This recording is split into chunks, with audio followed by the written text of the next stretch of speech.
W switch up. W switch because I wasn't paying attention to that. Welcome. I missed you. I missed you. I would say I have missed you. What, the chat or me? You. Let's do an open gym. It felt like we haven't done it in a minute. It was a long weekend for me. Yeah, I missed you, man. I missed you. How you feeling? I saw you were getting drunk on Oh, your live. And then bad night. I timed in and then you weren't even there. It was just other people talking on your own live. I was like, oh damn, Dad must have died. I did. Good to, yeah, I good to was see you resurrected.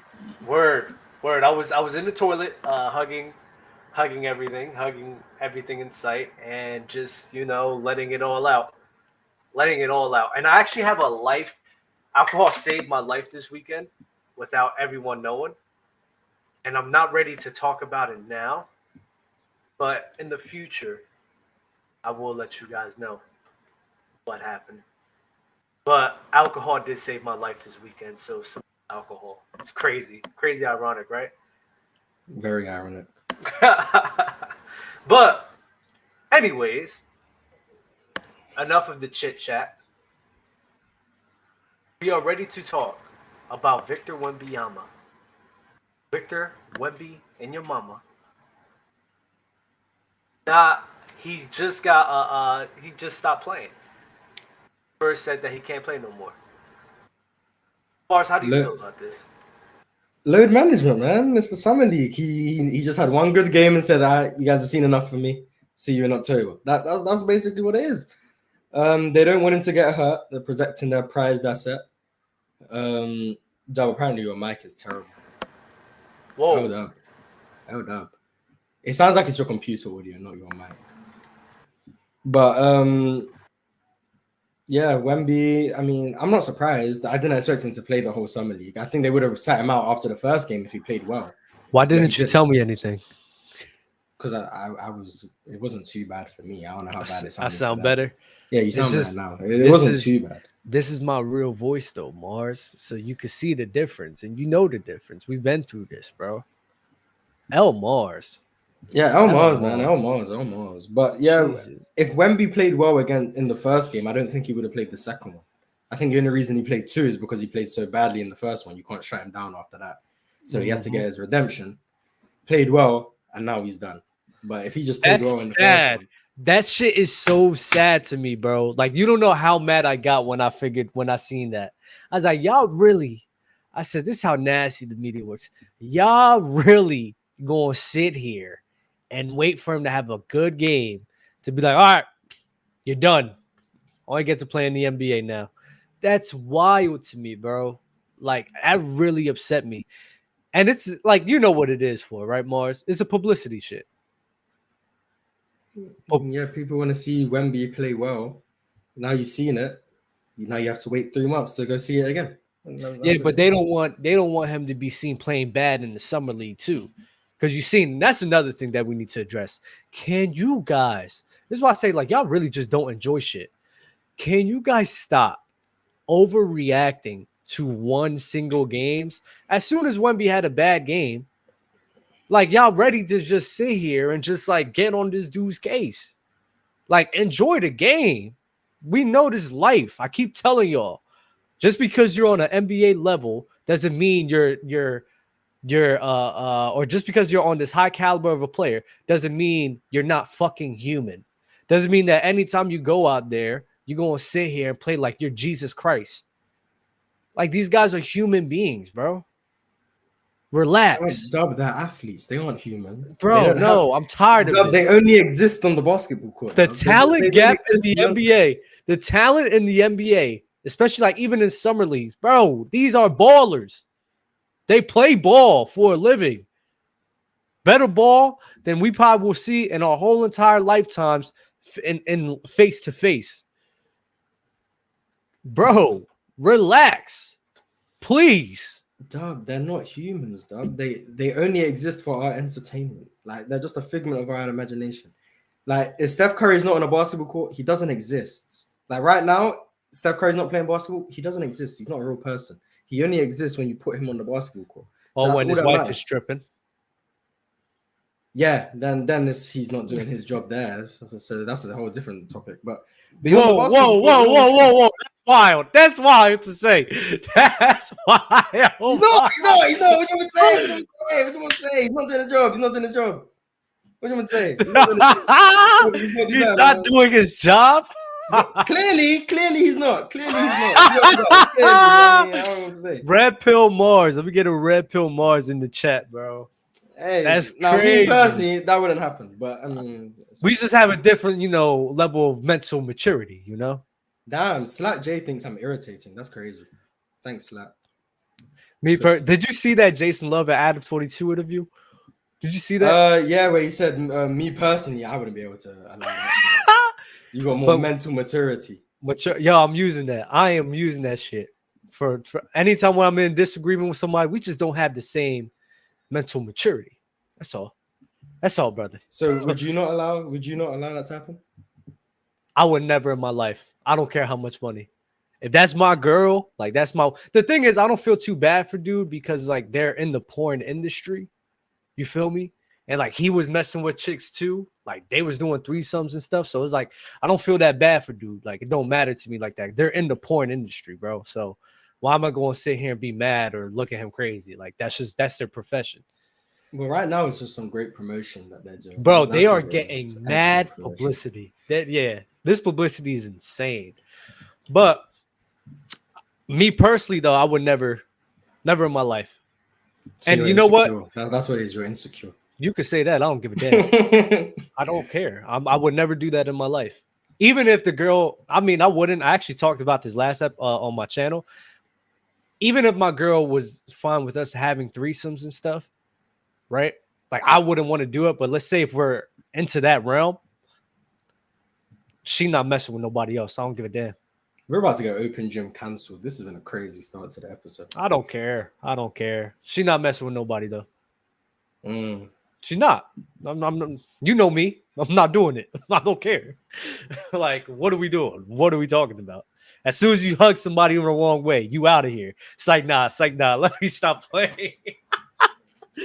Yo, let's get a super chat.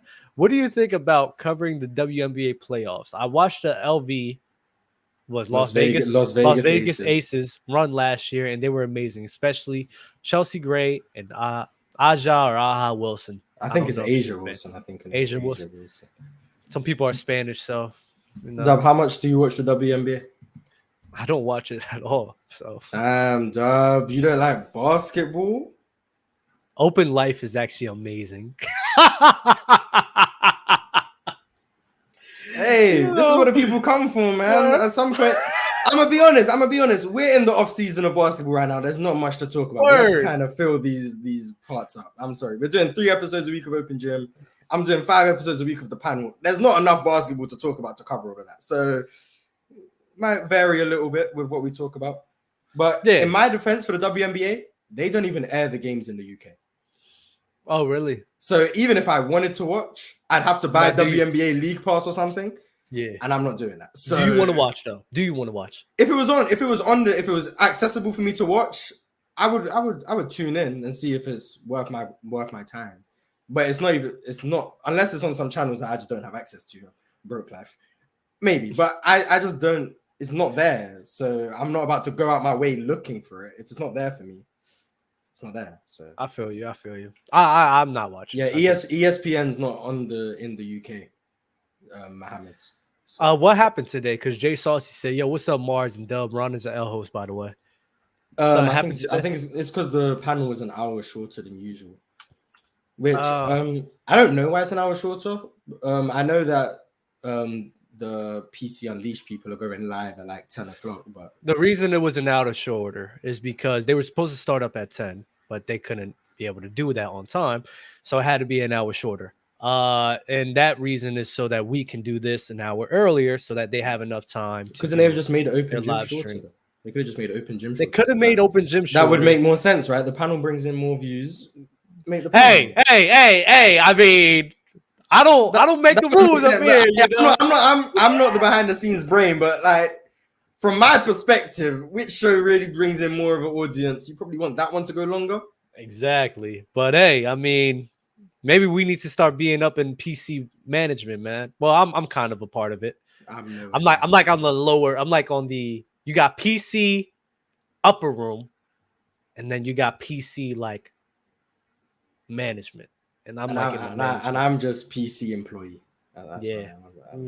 I'm in the basement. Just bring me out when it's time to do a show, and then I'm back behind the scenes. But that's what you want, though. That's what you want. 1000%. All this responsibility is not for me. This is already too much. So too much. I told Ticket. I said Mars don't work hard. I don't know why he said that. Yeah, because I'm thinking about doing a new show on my channel, Mars Talk Sports. Subscribe. And the only reason I haven't started it is because I don't want to have to make thumbnails. That's the only reason I haven't started it. That's crazy. So I'm now thinking, I got a friend to make like the StreamYard overlay for the background. He did it for the Hoop Talk podcast. I need him to do one for the new show, and then I'm just gonna reuse old thumbnails. That's the plan. I don't do work. I'm sorry. This is all what a bad much. Guy. J Sauce terrible content creator. Because this man Ron barely reads my super chats, bro. Oh, that's facts. Yeah. Episode 100 when me and Dub hosted, more so me, got through all the super chats, and there was more super chats than usual, way more super chats than usual, and we still got through all of them. So there we go. Fire. You kicking Mookie was hilarious. He chose not to come back. He kept talking. I kept muting him. Then he unmuted himself. So then I was like, no, put yourself in the back room. And I was going to bring him back up after Chill answered the question he asked. But then he decided to leave. And then someone said I was an L host for kicking him. Well, unfortunately, if you ask someone a question and then don't let them answer, that's just not. Yeah, I'm sorry. I'm sorry. I like Mookie and everything, but I told Mars this too. Like, when Ticket and Chill is there, you can't just be over here trying to interrupt these guys like that. You just can't. You got to let these guys air what they have to say. So the stuff you get away with in other shows, you can't be doing on that show, bro. You just got to read the room, bro. You can't. Let these guys talk. And the funny thing is, I texted you that, and after I texted you that, you just said, fuck it. I'm going to just mute this motherfucker. No, because he asked Chill a question. It was about Kawhi Leonard or something. Chill was trying to answer the question, and then here he goes trying to answer the question that he asked. I'm like, no, you asked Chill a question. I'm gonna give Chill the opportunity to answer. And he kept talking. And I kept muting him, and he kept unmuting himself and talking. And I'm like, well, no, that's not how this is gonna work. If you ask someone a question, you're gonna give them the time to answer. So I moved him to the back room, and then he decided to have a hissy fit and left. Or his phone died. Let me not assume what happened. Maybe his phone just died at that time. So whatever. Mars, do you speak Spanish since you lived in Spain? No. No, I could understand some of it. Like if someone's talking to me and they would ask me yes or no questions, I would understand what they're asking me and then nod my head or shake my head. But me being in a country that didn't speak English, it just gave me the opportunity to never have to talk. And that's like the ideal world for me. I just don't like talking to people. So the language barrier was always just my excuse to never have to have any conversations. I just got to be left alone and just chill and vibe in silence. Like sometimes I'd go whole days without just talking. Like, and that would just be ideal for me, which is weird considering I'm now on a platform where I have to talk. But yeah, that is weird. Spurs were put as the best young core in the NBA. It's because we know why. Because they have Wemby. We know why. Wait, Dub, I have to ask you a very serious question because to me it was crazy that I had to have this discussion. If Gregg Popovich said to the San Antonio Spurs that he didn't want Wemby at number 1 and he wanted Brandon Miller or Scoot Henderson, would the Spurs have taken Brandon Miller or Scoot Henderson, or would they still have taken Wemby? Wait. My bad. I was reading something. If Gregg Popovich goes to the Spurs front office, whoever is there, it's not RC Buford anymore. I don't know who it is. I think it's what's his name? I can't remember the guy's name. Whoever their GM is, and he goes to him and says, "I don't like Wemby at number 1. I think we should go with Scoot Henderson instead because Scoot Henderson is more NBA ready, NBA body, better athlete, blah blah blah." Would the Spurs listen to Pop and take Scoot, or would they take Wemby? They would take Wemby. Thank you.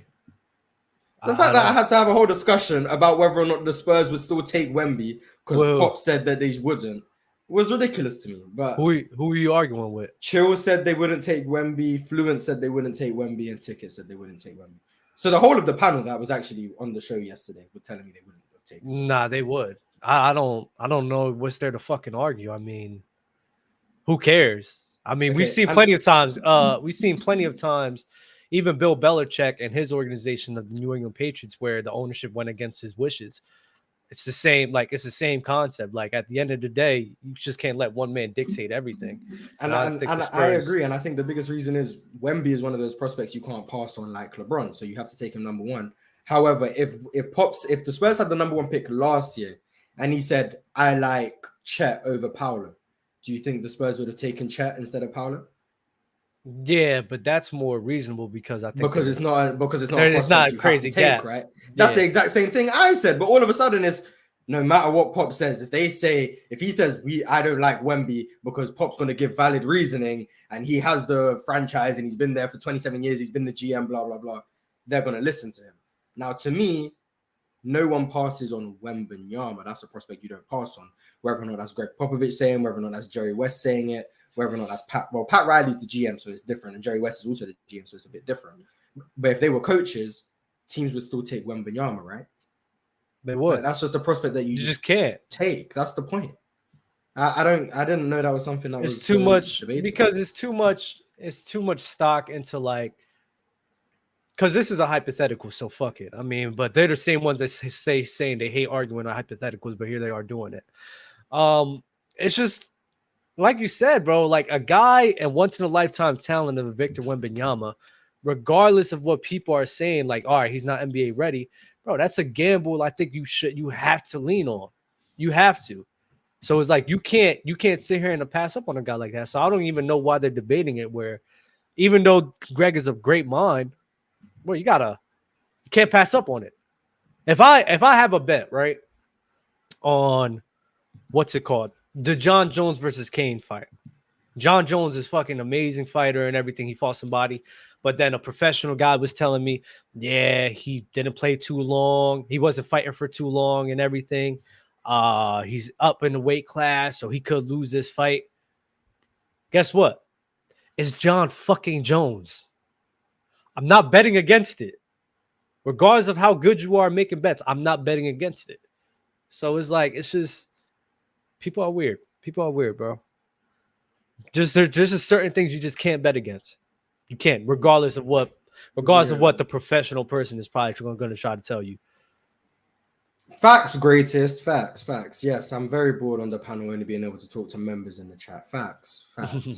Ron Best Suited and PC Unleash Glizzy Goblin. I gotta watch that episode. I don't remember the Glizzy Goblin. Did you see it? No. Did not see it. Cool. Hey guys. That was very civil. What's the word, fellas? What's the word? Not context. Nah, Mars. It's been a bad week. It's been a bad week for you, bro. For who? Been a bad week, bro. For who? Dub, was it you that posted that clip of Lowe saying Steve Nash is a better scorer than AI? Who do you think? Of course it was me. This guy's freaking crazy, bro. Mars is a hater, bro. Mars is a hater. All I'm saying is, let me get a quick player's court if you think that you're so smart, Mars.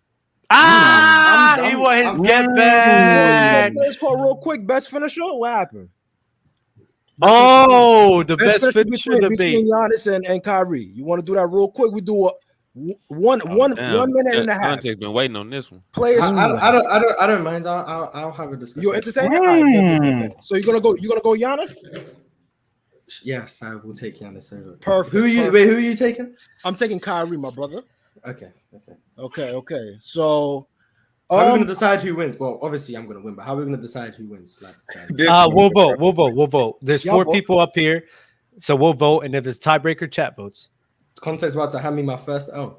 You go first. Start it off. It's my show. You go first. I'll go. Okay, so context. Okay.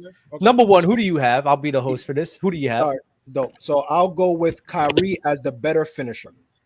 Kyrie and Mars, who are you grabbing? I'm taking Giannis Antetokounmpo. Okay, so since the challenger is challenging Mars has the option to whether to receive or to kick.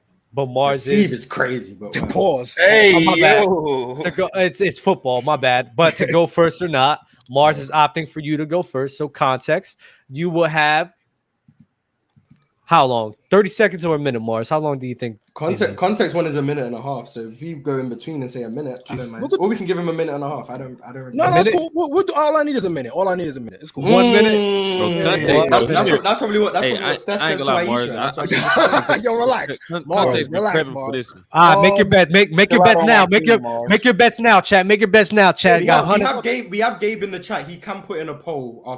We do have Gabe in the chat, so appreciate that. Gabe, after this is done, you can. So context minute. Dub, Mars. Do you mind? Hold on, real quick. Do you mind sharing the screen? Because I actually have a link for you, real quick. Just to set it off. You don't mind? Okay. Let's do it. Put it in a private chat. Put it in a private chat. I like this. Come prepared. And let me know. And let me know when it's time to like open that link up. All right. Yeah. Whenever you want, my brother. Whenever you want. He's got some damning evidence. Okay. Hold up, give me 1 second. Let me know if I'm lagging, though. All right. So context. So are you gonna start your debate off like this? Am I lagging? No. You're good.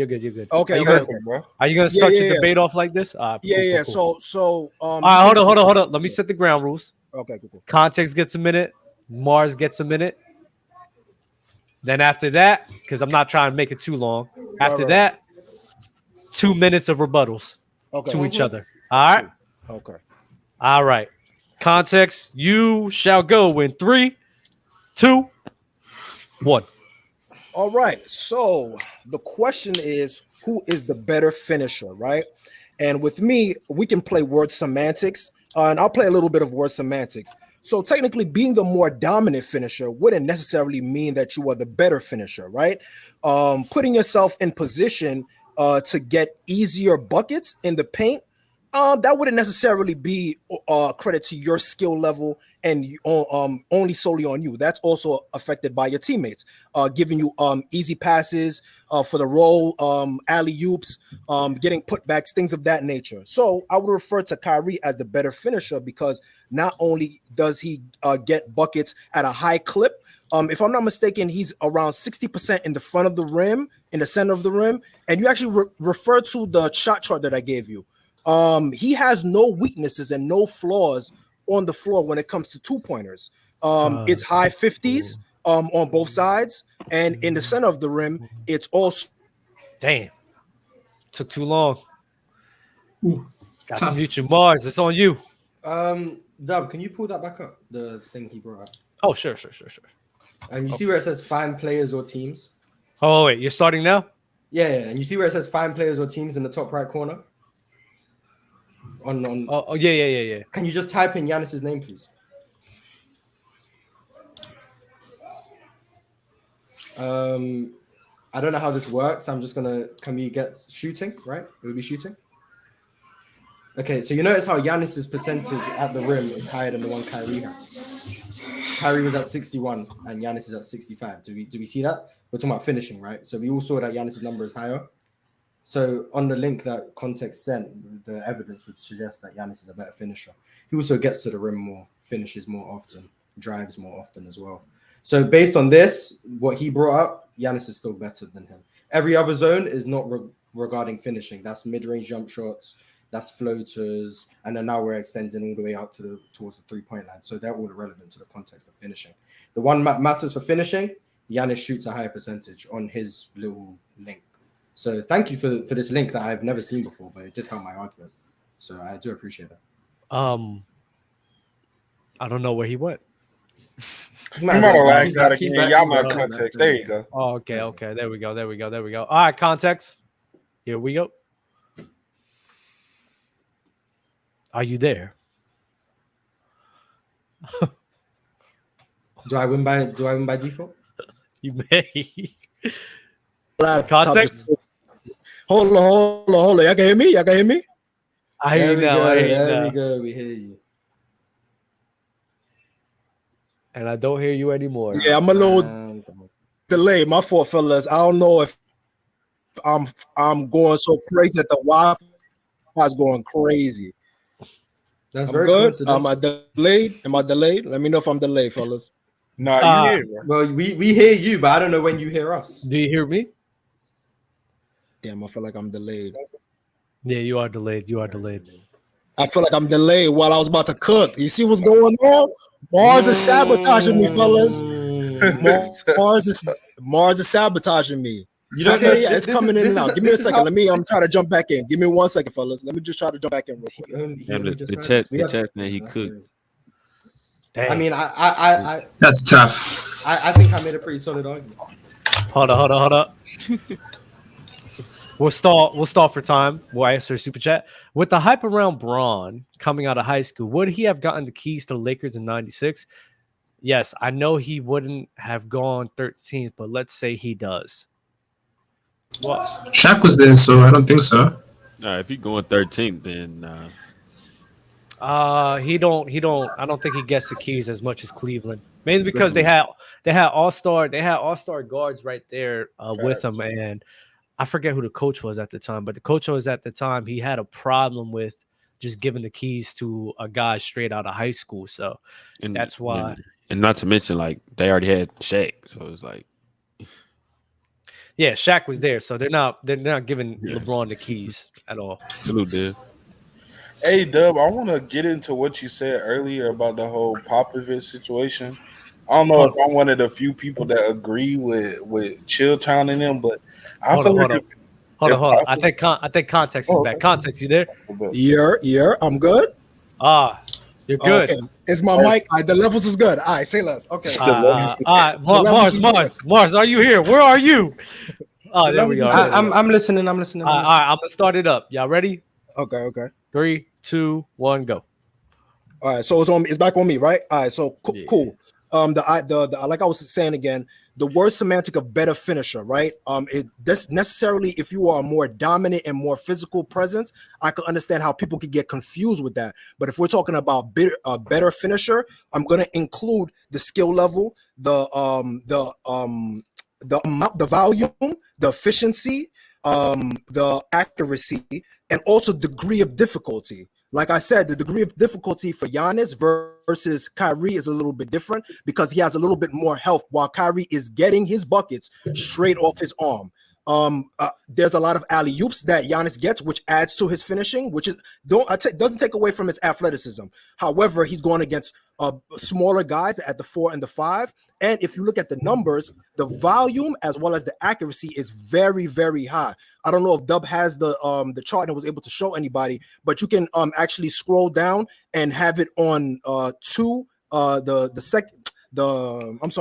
2-pointers versus the 3-pointers, and you'll see that the percentages for Giannis and Kyrie are egregious. There is a big discrepancy between a Giannis numbers in the paint outside of right in front of the rim versus Kyrie, where he's doing it on the left block, right block. Between 13 to 15, 13 to 3 to 8 feet. Apologies, 3 to 8 feet. In that short drop area. So to me, Kyrie is the better finisher because he has a higher degree of difficulty. He's still as effective, and he's doing it unassisted compared to Giannis. Mars.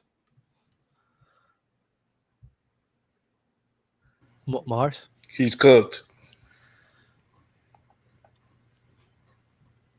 Mars is somewhere deep fried. Can't win by default. By default? Is that no? Don't do that, Mars. We were stalling for you. So let me. Fair enough. Mars must be great at receiving. Pause. That sounds crazy. I left while context was talking because I got bored. Hater. Damn. But I heard. I stopped listening when he started talking about lobs and athletic dominance, something. So Giannis goes to the rim more than Kyrie. Giannis finishes at the rim at a higher percentage than Kyrie. Giannis, yes, he's taller, bigger, stronger. That's all parts of what would make someone better at finishing. The same way having better depth perception would make someone a better shooter. These are just advantages that people have. Using those advantages to be better does not make someone who doesn't have the advantages better because they don't have them. That would be dumb. That doesn't make sense. That's like saying someone who can only dribble with their right hand is a better dribbler than someone who can use both hands because they're doing more with one hand. That wouldn't make sense. Just because you have the ability to use both your arms that doesn't mean that you're worse than someone who can only use one. Just because you have an advantage and you use it, that's your credit. Giannis has the advantages. He uses it. He gets to the rim more often. He finishes at a higher percentage. He's also more contested on his rim of finishes. Teams collapse on him a lot more often. So to say that Kyrie is better because to degree of difficulty, I guess, but when you're only taking like 4 shots a game at the rim, I don't know how much that degree of difficulty is really moving anyone. And everything outside of the paint is just irrelevant. So 2-point percentage, irrelevant. That doesn't matter because Giannis takes jump shots from 2-point range and they're bad. Worst finisher. That just means he can't shoot. Now, if you want to have a conversation about scoring, that's a different conversation. Strictly finishing at the rim, Giannis is better. But y'all could just go at it right now, and you don't have to be context can use this time to refute what I said. I'm just going to be eating, but I think I've said most of what I needed to say. So better finisher doesn't necessarily mean that you're only going at the rim. Floaters can also mean that you are a finisher. That's why a lot of people revert to Trae Young's floater game as him putting rim pressure and being a viable option, getting buckets in the paint. Although it's not necessarily right at the rim, again, I revert to what I was saying to, if you don't mind clicking, Dub, I'll show you the point that I was trying to make. Most of Giannis's shots, if you can share the screen, they actually show you that there's at the center of the rim. Everything else on the left side is 30%. Everything on the right side of the rim. Now, meaning it can be 3 feet to 8 feet. That's still in the paint. That's still in the painted area, and you are finishing. You're not necessarily shooting a jump shot from 8 feet, like I said. And then you could scroll down. Those shots are the low post. That would just be on turnaround jump shots, hook shots, a bunch of other stuff. That's what that would be. You see that little dot that's at the center of the rim? That doesn't mean the shots are only at that point. It can be extended to about 8 feet in the restricted area. That's what it is. Those shots on the left side, they are just around the post area. So that's where if Giannis takes a little baby hook, that would be from that area on the left block or the right block. That's not. But that wouldn't be that. Is that not finishing? But this isn't 2K where post hooks are considered finishing. They're not. Did y'all say finishing at the rim or finishing? Period. I mean, when someone says finishing, what else are we talking? It's finishing at the rim. Yeah, like now you just want to add an extra 4 words. So that's not. I agree. Floaters can be considered finishing. I agree. Post shots. If you're taking post hooks, that's not finishing. I know, but necessarily we already know. Dub, this is the fact or not. We know that Giannis is not posting up the ball. We know that he's not posting. That's not true. Giannis is doing baby hook. All right. He's not a great post. He is not a great post player. That's true. Hold on. He is not a great post-up player. So the majority of his shots he would need a good head of steam to be taking those shots. It proves my point. If he's getting short rolls within the and throwing up a floater from that range, that's still ineffective. It still counts as his attempt at finishing at the rim. Yeah, Kyrie nonetheless. Closer than Giannis, yes. Well, that wouldn't that be including in the arsenal of finishing? When I wondered who was a better finisher between Kyrie and Giannis, I factored in the fact that Kyrie has a better floater. I factored that in. Giannis is still better than him. So you're assuming that was a factor. I've acknowledged that. Kyrie has a better floater. I've acknowledged that. The same way with Trae Young. Trae Young has a great floater. He's still not a great finisher around the rim because of his size and the fact he can't finish around length that well, which results in him having to fall back on a floater, which ultimately is still a less efficient shot than just being able to get all the way to the rim and finish. So he has a great floater. He has great touch. Go. I'm sorry. It's just not all encompassing. Like if you want to say Kyrie has better touch than Giannis, I can get with that, and I will agree with that. Probably doesn't make him a better finisher. That's why I'm saying for me, better finishing would encompass everything in that. I wouldn't just relegate it to one section of finishing. The thing about it is that with that shot chart that I'm showing, that's relegating to one side of the ball where he's attempting about 1,000 shots in the center. Everything else is under 100% versus the Kyrie one. I don't know. Well, of course it's under 100%. I'm assuming you just misspoke with that. Of course it's under 100%. No, it's under 100 shots. Apologies. Under 100 shots versus Kyrie. There is a variety and it's more spread out where he's taking more difficult shots. He's taking them in different parts of the floor while Giannis thrives more so in the center of the rim, backing down guys and not having effective counter moves, but just bullying guys and using one form of finishing at the rim. It's not a lot of variety to his finishes at the rim. Versus Kyrie, there's variety, effectiveness, volume, sense of touch on top of that. So I would include those also. I wouldn't just be one-sided and say just because you are a more dominant finisher and you're taking advantage of your dominant and your athleticism, that doesn't necessarily make you the better finisher. I would include also the skill, the area, and the degree of difficulty. The fact that you are shorter and you're finishing amongst trees versus Giannis, where he's bullying smaller guys at the 4 and 5.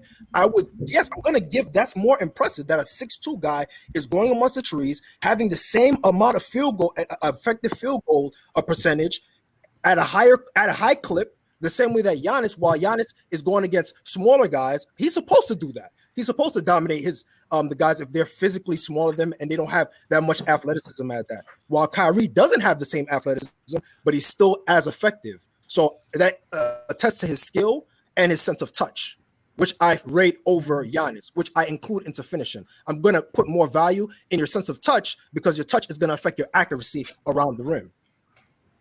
More impressive doesn't mean better. Something can be more impressive and be worse subjectively. So, but if that's what you value, being more impressive doesn't mean it's better. It's just what you find impressive. If a kid can sing really well versus an adult who can sing really well, the kid is probably more impressive. The adult probably still sings better. It's just more impressive that a kid is doing it. That doesn't make them a better singer. You're losing me. Being more impressive doesn't mean it's better. No, Mars. You can't apply that logic to basketball. Being more impressive doesn't make it better. The reason why it's more impressive is because it's a physical. The most effective shots for him, which happen to be right around the rim at the center of the paint. He can get that shot as many times as he wants because he has about 11 rim attempts a game compared to Kyrie's 4. Now, is it more impressive that Kyrie can contort his body and finish around trees? Sure. Which one is more effective? Giannis. Which one provides more value? Giannis. So even though Kyrie can be more impressive as much as he wants, doesn't make it better. Making a bunch of contested shots is more impressive than making a bunch of open shots. But if you're able to get yourself open every single possession, that's going to be more valuable than the person who can make contested shots. That's just how it works. But that's not the case, Mars. Doesn't mean it's better. Like, that's just not how it works. But you're creating hypothetical situations when it's not the case. There's been proven points where Giannis, with his physical attributes, still wasn't able to be effective around the rim. They'll put a wall around him, right? Remember when they had Pascal Siakam with Kyrie, where it's the same thing. No. Well, my thing is that there's more variety with that. Kyrie can offset, and he has more counters that he's able to do it. With Giannis not being able to have those counters, right, that limits his effectiveness in finishing. Because if you game plan for him and you're able to have the personnel to derail them from going into the paint, how effective is Giannis? Yeah, but that goes back to his scoring, Arsenal, not his finishing. Because even we're talking about, but his scoring. Yeah, and even in those series where you stop Giannis from getting to the rim, when he does get there, he finishes better than Kyrie. Kyrie in the playoffs doesn't finish as good as he does as Giannis does, and Kyrie doesn't get half the defensive attention Kyrie doesn't get half the defensive attention that Giannis does, and he still struggles in the playoffs to finish consistently as well as Giannis does. So even though Giannis can get slowed down in the postseason and finish worse, especially against strong defenses, he still finishes better than Kyrie does in the postseason. Even with all the counters that Kyrie does. I want to hear the vote. I want to hear the votes. I do want to hear the votes of Junebug, Timabo, and Desto. Who do you guys have winning this debate? I got Mars. I think Mars won this debate. I think he was. Hold up. That mic is crazy, and I hear literally everything. I can hear your whole house, bro. I can hear your whole house. That mic is wild, bro. But he got Mars. That's not what you got. Let me see, because I took some notes. You took notes? Yeah, he's trying to be a serious judge. Yeah, I'm trying to take it for real. But I'm be honest, Kanye my guy, but I got Mars. I feel like some of your points contradicted each other. I was looking at some stats on this the site you sent, and you said that Kyrie had more accuracy in the paint and more volume in the paint. And no, I didn't say more volume. I didn't say more volume. I said Giannis definitely has more volume. However, Kyrie has variety in his volume. You may have misspoke, but I typed it. I typed it when you said it. No, I'm telling you. No, I didn't say no. What I said. So what I mean by that? Let me, because I did clarify in the second part. No, I'm not politicking. No. Trust me, I'm not politicking. What I was saying is that no. The judge has got to judge, bro. The judge has got to judge. Judge has got to judge. Okay, well, let's just say you did say Giannis has more volume. I think the fact that Giannis, he clearly has more volume. Even when you look at the chart, he has twice as more volume. He is more accurate as well in the paint. I think when you looked at this chart, you saw those points on the side where Kyrie was 51% on the right side and 52% on that left side, but that isn't necessarily the paint. That 65% area is that entire square in the paint. Is if he finishing on the left side of that side, right side, center, wherever. Them points on the outside, those are like short mid-range shots. And Kyrie is great at that, but that doesn't include the finish. That's not necessarily. I mean, that's your perception. Because I compared it to NBA.com as well. And I can do bad. I mean, I could have done the basketball reference thing too, but it's all good. It's all good. I didn't want to be long.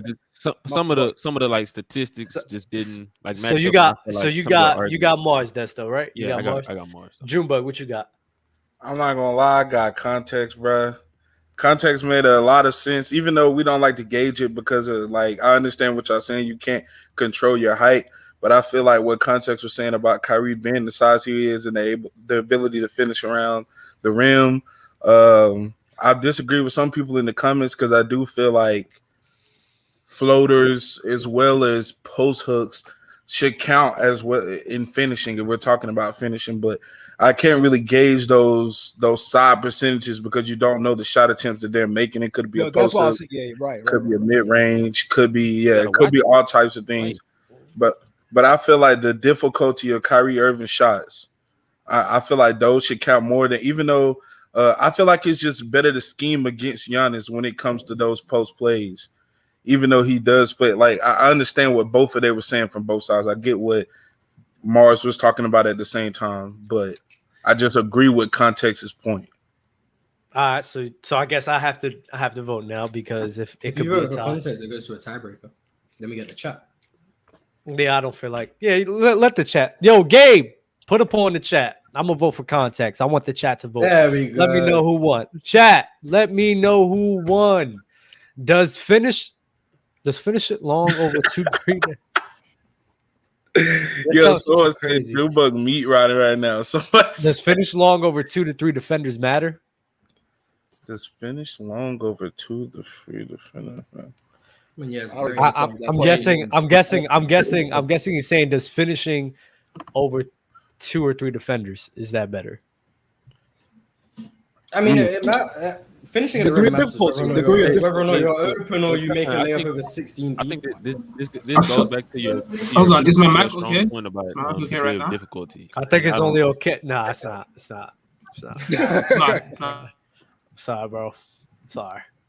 You might have to turn down your mic volume, bro. Fuck, I can't talk. But context, I think this goes back to your point when you talk about degree of difficulty, and you factor that in. The poll is live in the chat. So much into your point where it's like, I mean, if somebody's just taller than you, stronger than you, and they finish like more consistent than you, and they finish at a higher clip than you, well, then that's better. Well, that's all. I mean, I understand what you're saying, but maybe because I was gonna do the basketball reference thing, and it would have probably gave a better depiction of what the case was. The reason why I highlighted that one was because that there's a variety with where Kyrie is scoring within the paint. It's not only dead center in the rim. You get what I'm saying? And my point of saying that is that's facilitated by the offense that the Bucks run. And, you know, he's getting alley-oops. He's getting things. So I don't count those into, like, you know what I mean? Like, I don't factor that into because it's Drew Holiday's throwing him a good pass and he's going to go get it. Like, you know what I mean? Like, that's athleticism versus Kyrie. He's getting it and going, you know what I mean? Getting going. You get what I'm saying? Like, facts. So I would say, like, hold on. Let me ask you something, though. Finishing above the rim is finishing. Let me ask you something, though. No, What no, do I you agree. think I agree, is- Mars. as a defender, what do you think is more valuable? Protecting the paint or being like a more versatile? We're not doing debates. We're not doing debate. They just had a debate. Please, I want to hear Tyson. I'm trying to. I want to hear. I want to. No. I want to hear what Tyson and FYF has to say to the debate. What's good, guys? Yo, what's up, y'all? What up? What up? Chilling. What's the word? What, What's the word, fellas? the chat has Mars winning by a landslide. But what do you guys have to say? The chat's biased, so it's fine. It really is. I don't think it was a landslide. I wouldn't say it was a landslide. Contact did a really good job fighting for Kyrie, and then I just think that the one point that Mark made, the one point that he made that just kind of sealed it for me is that yes, Kyrie is more impressive, and you can't allow impressive to trick you into thinking that it's better. And I think that's a really good point. And I try to tell people the game of basketball is more simple than you guys make it, and it gets real tricky and conflated when you throw in the highlight guys or the guys that can jump out the gym and all that, and then you confuse that with actual talent and production and guys that are actually getting it done on the court. So, I mean, when you look at a guy like Giannis, man, the unfortunate reality, this is just not a fair. This is never going to be a fair conversation for Kyrie, because in basketball, as much as we want to try to go against the grain on this, height matters, and height is king in basketball. I mean, you if you don't got it, then you just really out of luck, unfortunately. And when you have that height, it makes a ton of the game. It makes a lot of things much easier. And then when you talk about, a guy like Kyrie, I believe, his game is predicated on, his looks at the rim are predicated on his ability to shoot at a high percentage from the outside. Giannis just isn't. Like, teams can kind of sit back and play rim protection a little bit more with Giannis, and he's still driving to the rim, finishing, high efficiency, different ways. It's not as dumbed down, as simple as what some people make. He finishes at the rim with finesse, with touch, with power, with dominance, every which way you want it. It's not as graceful as Kyrie, but it's definitely better. And I think Mars, I think he broke it down a little bit better. You gotta give it to him. Yeah. Because with this train of thought, it's almost like a domino effect, right? I disagree. Oh wait, Ty, my bad, Ty. Yeah, I need your opinion. Go ahead. All right, I basically agree with everything FYF said. Like, Giannis is going to the basket. Everybody knows that he's not a good shooter. Everybody knows that he's not, he shoots poor percentages from outside the paint, and they pack the paint, and he's still able to get off high difficulty finishing moves, and you know what I'm saying, and all those stuff. To, like you said, Kyrie is more impressive. He can get to the hole, and he can, contort his body and do different layup packages that Giannis doesn't have in his bag. So if you want to say Kyrie for his size is one of the best finishers, that's fine. But to put the difficulty thing in because he's smaller, to me doesn't make any sense.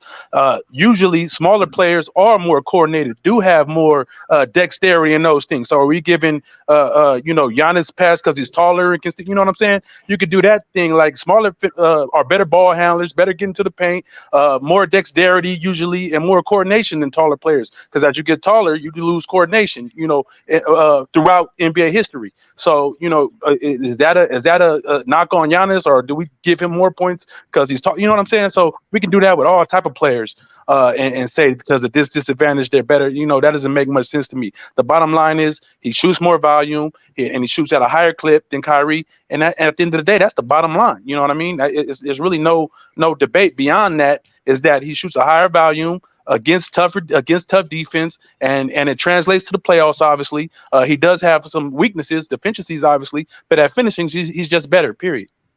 Yeah, I think the thing that Mars kept highlighting for a reason, which was smart of him to do. I think Mars won it from everyone's opinion. It's the size, bro. Like, it is what it is. Like, Shaq. Why is Shaq such a great finisher? It's not because he's crazy skilled. It's because he's big as hell. Big as shit. He just muscles through everyone. LeBron James. Why is he such a great finisher? Because he's fast as hell and he muscles through people and he's strong as shit. So I mean, this is Michael Jordan. Another example. Part of him is he uses his athleticism because he could jump high. On top of that, he does use his long arms, his big hands to his ability. Like all of these guys, and these are the greatest finishers of all time, relying on their athleticism, right? Just because Kyrie is shorter and smaller than them and has to go through more wouldn't necessarily mean that he's a better finisher than those guys. No, because those is about the tools you have and how you use those tools. Stephen Curry, if he was KD's size or if he was 6'6", he'll probably be a better defender than KD. KD's a better defender because he's long as shit. It is what it is. It is what it is. Pause. So with that thought, right? With that thought, let me ask you this: who would you say would be the better finisher, Dirk or Michael Finley? Who would you say is the better finisher? Dirk or Michael Finley? Yeah. I would have to look at the numbers and all that, but just eye test, I would say Michael Finley. I would think about Michael Finley because I think Dirk is great, but Dirk is I'm still taking Dirk. You guys must have forgot about early 2000s Dirk. I'm sorry. So I said Dirk. I'm taking Dirk. I'm taking Dirk. You taking Dirk? See, I have to look at early 2000s Dirk when he had a little first step and could get to the rim. So a little bit. I'm going with that. I think he struggled with physicality. I think he struggled a little bit all throughout his career with just physical presence down low. A little bit, but he had a good first step. He could finish, no doubt. But I think Michael Finley, going to the basket, fast break, all those type of things. He was just a great finisher. Right, but the thing is, I think it's up in the air for the two because I don't think. Dirk, I don't think Dirk was this crazy finisher. And we talking about what Giannis literally does. That's the one thing he does. My fault. Facts. Now, the only reason why I was bringing that up was because you guys were talking about taller, height, and things of that nature. And I understand. Yeah, like I said, to me, Giannis is the more dominant finisher. I agree with that. That's what my point is. But my point is better. So skill set, I include skill set as better. So I understand what Mars' point is. It was not to refute that he's a more dominant because he's way more at the rim than Kyrie for sure. But I don't equate that to better. You're just spamming going to the rim way more than Kyrie, right? You're going. Hear me out. Just because you're going, I don't get that logic context. Here's my thing. The skill set, right? The effectiveness in your array of moves, right? The variety. On top of that, too, the degree of difficulty for Kyrie compared to Giannis is more favored to Kyrie's side. So, like I said, it might just be a matter of opinion how we value it, things of that nature. But to me, I feel like Giannis has less competition in terms of having to deal with athleticism and bigger bodies. Of course, he has a lot of bodies packing the paint for sure, but they aren't he's not facing a whole bunch of 7 foot 250 guys. He's going against smaller forwards and small because the league has gotten smaller. He is a big man compared to everybody else. But so that's to his advantage. You making points that we already know. We obviously know that, but that's to his advantage. So why is like Michael Jordan being great because he was more athletic and faster and quicker than every two guard in the league? No, however, you don't take away points for that. However, his LeBron being the fastest, strongest small forward that we ever seen doesn't make him. You don't take away points for that. Yeah, I think that's a big part of basketball, like having the physical. I understand. I get what context saying.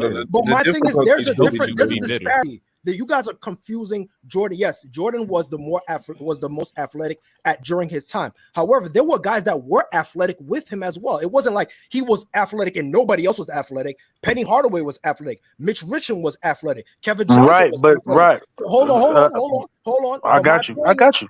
My point is what Giannis, in terms of the scheme that he's going against, it's a different ball game. It's a different league, different personnel that he's dealing with versus guys like Shaq that's going against other 7-footers that are maybe big. Bryant Reeves was big.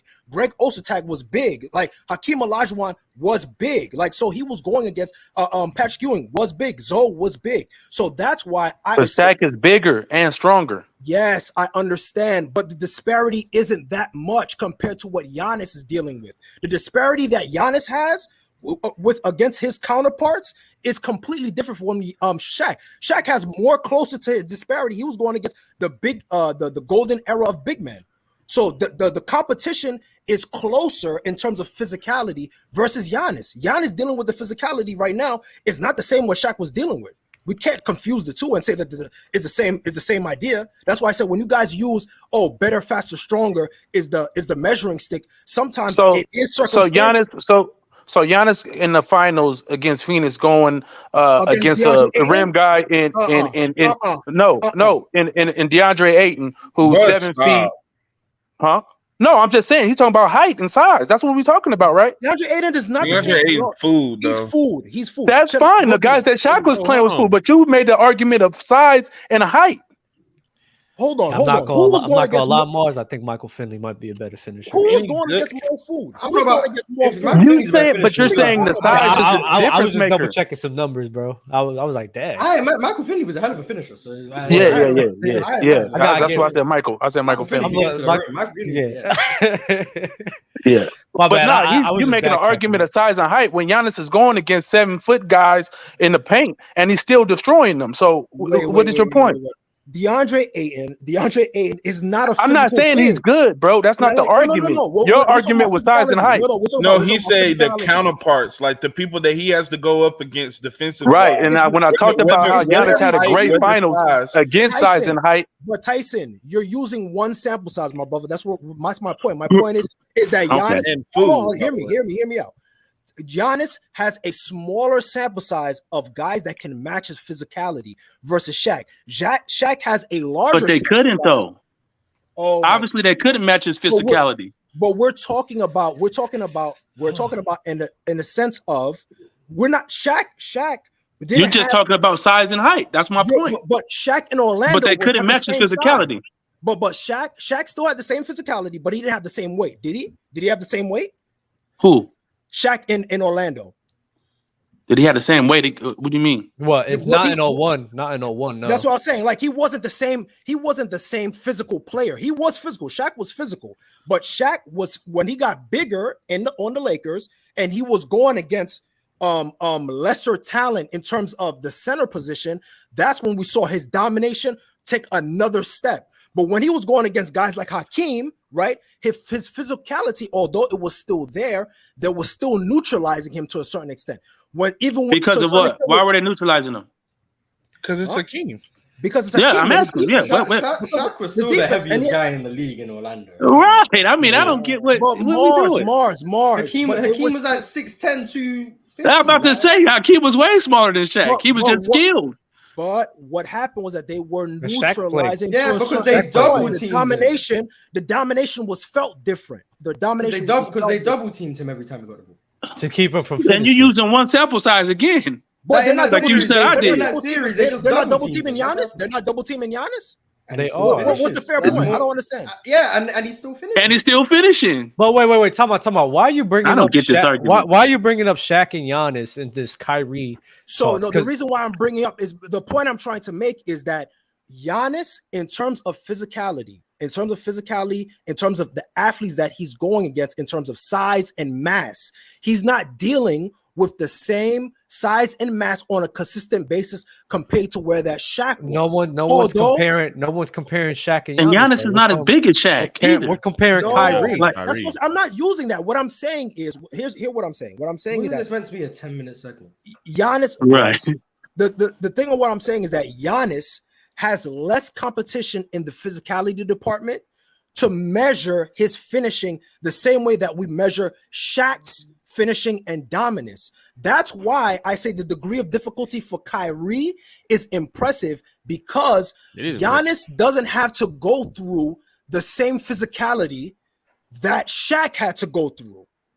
But I don't get the reason why your point doesn't make sense. No one said it wasn't impressive for Kyrie. Wait. But talk about Kyrie's not going through that type of physicality either, though. He's going through the same physicality that Giannis is going through.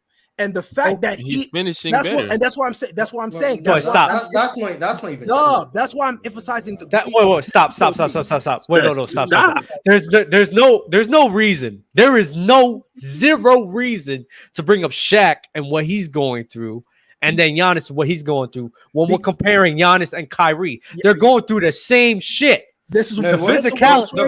The point he's I hear the point you're making. I hear your point you're making with Shaq because of his his degree of difficulty in going through that era. You value his finishing to a higher level than Giannis. That's fine. I agree. That's not even fine though. Even that point is bad because Shaq is bigger and stronger than Giannis. But we're not comparing Giannis. That's fine. Hold up, Ty. But again, that is fine. Again, you're bringing up points that's not even benefiting your own argument with Kyrie and Giannis. We're talking about Kyrie and Giannis. You're talking about because you keep talking about Shaq and his comp. Let's talk about Giannis and the physicality that they're going up against. I'm not going to hold you. They're not doubling Kyrie. They're not being as physical with Kyrie as much as Giannis. They're not doing it. They're not. Giannis is running through traffic and still Euro stepping his way to a finishing. What are we talking about? The same way that Kyrie's bringing up the ball, he's facilitated by pick and rolls. Giannis is getting to the rack by pick and rolls and getting it off the bounce. He's not setting up the offense, just dribbling up the ball every single time, running the offense. I wish that's what offense initiating. Giannis is a screen is like maybe 2 times a game. What? Giannis, that's been my issue with Coach Bud for 4 years. He doesn't use him that way. That's a lie. That's a lie. Say that Giannis is not they're not running pick and rolls to get him open looks into the paint and get him a full head of steam. That is the game plan. What are you guys talking about? Coach, but I for a year I've been saying Coach Bud doesn't use Giannis in that way. A lot of ISO. On the wing. That's what he does. Kyrie use pick and roll to get to. They use pick and rolls a little bit, but it's a very ISO-centric. Giannis is on the top of the key, Euro step his way and just dropping his shoulder through traffic. Right. Pick and roll, man. Possessions a game, 1.8. I was perfectly right. Don't deceive me. Context, stop this. Stop this now. This is over with, bro. I knew I was right. Versus what? Versus isolation what? I knew I was right. Go ahead, how many shots at the rim? Let's find this. Isolation stats per game. Isolation rim finishing. Come on, Context. You can't fight this, bro. He's better than this, bro. That's the thing. Like, context usually be better than this. He's dying on his heel, bro. 4 isolations a game. 4 isolation a game? Double. 4 isolations a game. I said they don't use Giannis as a role man enough. They use him about 2 times a game. You said it was a lie. And yes, it was a lie. It was 1.8. But I was right. I knew that he was not getting these role possessions that you said. No. What I said was there's a different play style with Giannis that can facilitate. Like I said, Dub, the point I made in the argument was that Giannis's finishing is facilitated more by his teammates as well. I said that he gets. I didn't say that he only gets pick and roll scoring. I did not say that. But what I'm saying that the pick and roll scoring does help get him to the rim. It does not a lot, but if it doesn't happen a lot, it doesn't matter. It doesn't help him a lot at all. No, to say zero. The majority is not zero. 1 point is not zero. Who said zero? Who said zero? You said he was doing it. That's a large portion of his finish. Yeah, we just said a little bit. We all agreed a little. I said my issue with Coach Bud for years is that he doesn't use Giannis as a role man enough. I said he does it about 2 times a game. Then you told me that wasn't true. Then I looked it up and it was 1.8. Mars. I said, listen to what I said. I'm listening. I said that Giannis definitely gets help more by getting facilitated by Drew Holiday and Middleton setting him up off of pick and rolls. Versus Kyrie, this is what I said. Versus Kyrie, who is the ball handler in most of the situations when he's creating that. I didn't disregard that he scores in isolation. I didn't disregard that. However, it is amplified. His rim finishing is amplified by the help of his teammates. And you guys are saying that that's not the case, that his teammates getting him alley-oops is not the case. That's not no, because what you were trying to lead on. Giannis no, I didn't. You guys are conflating and trying to tell me what I'm saying and not letting me finish. You just finished. Wait. Context, 100% right. Giannis sets more screens than Kyrie Irving does. Correct. Now what? I don't. Hey, Okay. context. I think you. Do we put really way have Kyrie too- Irving I setting think you put screens? way too What are much we No, stock talking in about? that. like, the thing yes. Giannis is the role man more than Kyrie. The That- thing so that is, doesn't help, that doesn't help? wait, but time out. That answer the versatility argument. Mars, hold on. Because the thing is, nobody's saying like the shit you're saying doesn't happen, but you're trying to lean on with this argument as if he's Right. getting so much more help than Kyrie Irving because of that. If it's one possession a game, context, you shouldn't bring that up as a point at all. He's not getting help from that shit, barely. Regardless if you say it's 0 or 1 or 2, I don't give a fuck. It's not enough help for him to be the great finisher that he is today. What about the Even other if half? it was What though, Dub. So Even about if the it other was, half he that still he got to said, finish. though? Hold on. What about the other half that he If said? it was 90% of his finishing, he's still finishing. What about the other half of what he said though? What It's- how Can't helped hit. he finish? Like he didn't say it was just pick and rolls. Did y'all hear what else he said though? That's why I'm like, y'all just focusing and harping on one. Yeah, point they and harping trying on to that pull one all- point, He bro. said They love, doing but that. he said Here's the thing. love. No. Hold on, Dub. What happens is you guys are trying to focus and needle point on one thing when I'm trying to make it a broad subject in regards to finishing. The same way that Mars tried to needle pick and say, oh, well, it's just the front of the rim and it is what it is. When I'm saying, well, floaters count as well. Variety in your offense as well. I agree. If He agreed with you. Hold on. I agree. I said I factored that in. So here's the thing: I heard if you're getting a pick and roll, right, and you get a short roll in a 3 foot, and Giannis is missing that, and he's only making 30% of those shots on those short 3 foot pick and rolls, things of that nature. That's high. That's a high rate to y'all. I'm just asking. Well, I'm just that's a hypothetical. I'm asking. That's not true. No, If it's not a Giannis- high if rate, Giannis but was- it's yeah, it's He false. would be a Though. poor Yeah, finisher. if Giannis was finishing at 30% out of pick and rolls, All right. yes, that would be At great. The 3 issue is feet, at yeah, he would be a 53.6. Y'all mind if I do the basketball reference thing real quick? No, but I'm Sure. on NBA.com as the roll man in the pick and roll, 53.6%. Giannis. Jesus. Okay. Cool. But No, it- it's cool. but- Let me but just context, let me just bring up the thing. Oh, go ahead. I'm Well, just gonna he bring gets Giannis fouled. up. And he gets fouled 25% of the why are time. you using that against Giannis that he can be used as a pick and roll? Right. No, I'm That not sounds using like versatility to me. fellas. That is I'm not. versatility, That's actually. what it Fellas, sounds like to I'm me. not If you can be using- a I'm lob not threat and a using pick it and roll, as a- But you're saying like that's one of the ways that he finishes. I think that speaks volumes to his effectiveness as a finisher. He Well, can be it's used facil- as a Well, he hear can be me out. used as a roll man in Top- the pick and roll. Who's the best finishers in the league? Who's the best finishers in the league? Hear me. In your hear me out. opinion? Giannis, Zion. It No, has to no be- context. Yeah, Context. it has Who's to the be. best? If Steph and Kyrie ain't up there, man. Yeah. Who's the best in the Steph league? and Who's the best Kyrie finisher? Who do you not have? up there? No, it's not. It's I have No, for I got context, his list. Zion. What the hell? Oh, I'm got asking his list. Let him say his list. I got Zion, Jokic. What are we talking about? People have Zion up there. What are we talking Yeah, about? we're talking about What are versatility. we and talking Zion. about? What are we talking That's why. about? That's why I wanted to Zion. know the list. That's exactly why I wanted to know. No, we can just stop it there. How you gonna have Right. Zion above Right. Kyrie? What's wrong with Zion? Well, Doesn't he get more pick and rolls than Giannis? I'm not sure. I'm not sure. Does he get I'm more? not too sure on that, but Because I'm pretty sure. Hear what I will say. Hear what I do say. I believe that Zion. I believe that Zion. Go to that Listen to website what I and type say. in Zion name. I think that Zion has better touch than Giannis at the rim. All right, bro. All right. I think that Zion has can't even better finish touch. with his right hand. I think he has better dexterity. I think he's more accurate. I think he has more. I think he has more dexterity. Define dexterity. Define dexterity. The ability to bend and contort at his size. For his mass. Yeah. Zion do be doing that for a big No, nigga. no, He do be doing because that. my knowledge of the word dexterity is finishing with both hands, and Zion does No, not do that. that's ambidextrous. That's ambidextrous. Dexterity is like is included Contortion, with Acrobats, acrobats, things like that. Dexterity, dexterity of your that's why I had body. to get the explanation because I was about to lose my mind. Ability to contort your bodies in dexterity, my brother. The ability to contort your Well, body. that's why I Mars, need did the you find that explanation. stat? Did you find that stat for me?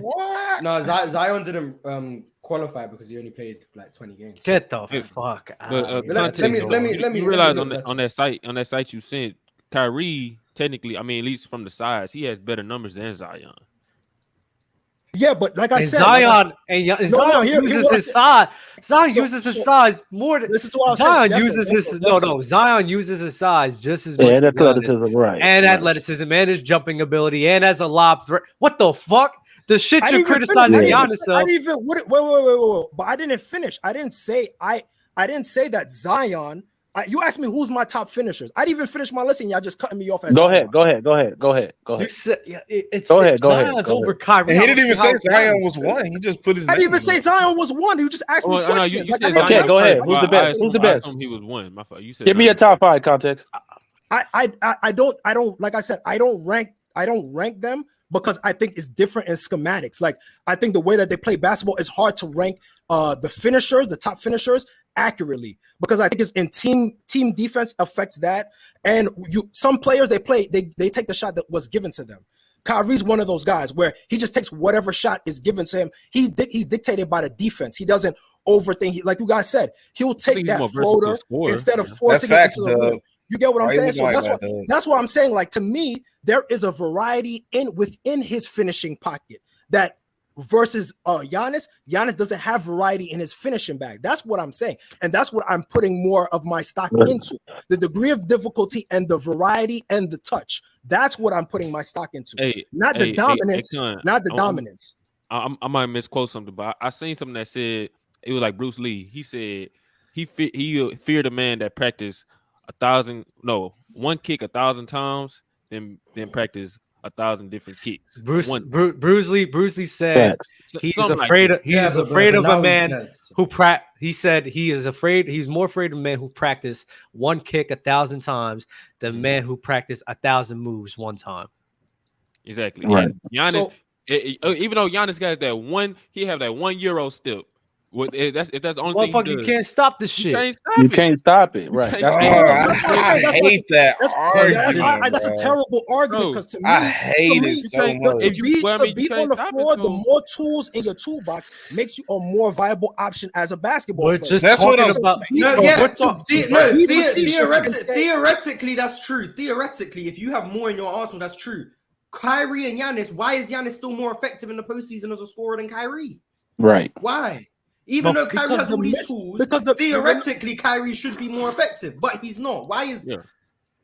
Because he don't make the shots. Because of his size and the way that the defense obviously has to play him. Of course, depending on the scheme and things of that nature, is going to affect him. Versus Giannis having more of an advantage physically, I can understand. That's why he's the more dominant fisher. I understand what you guys are saying. He's the more dominant offensive because he's the better finisher. However, even with the limitations, it's not hard to produce. Now when I ask why Kyrie, even with all the counters, doesn't perform as well, we're not going to convince context. We're not going to convince the brother. He ain't going to convince us. You're talking about production. It's not that hard to do when that's what you're doing 90% of the game.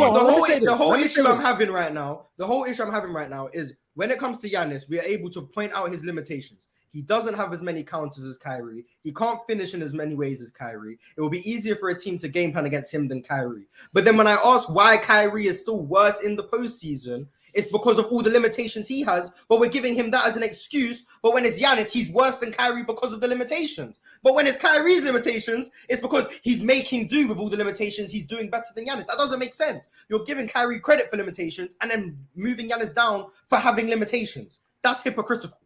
I feel like it's hard to compare these players anyway. No. What I'm saying is that he's able to be more effective with the. Okay, so let me just say this, and then we got. He's not more effective. He's not more effective. Hold on. Let me just say this point. Go ahead. Last point. From 3 to 10 feet, right? From 3 to 10 feet, he's shooting 36%.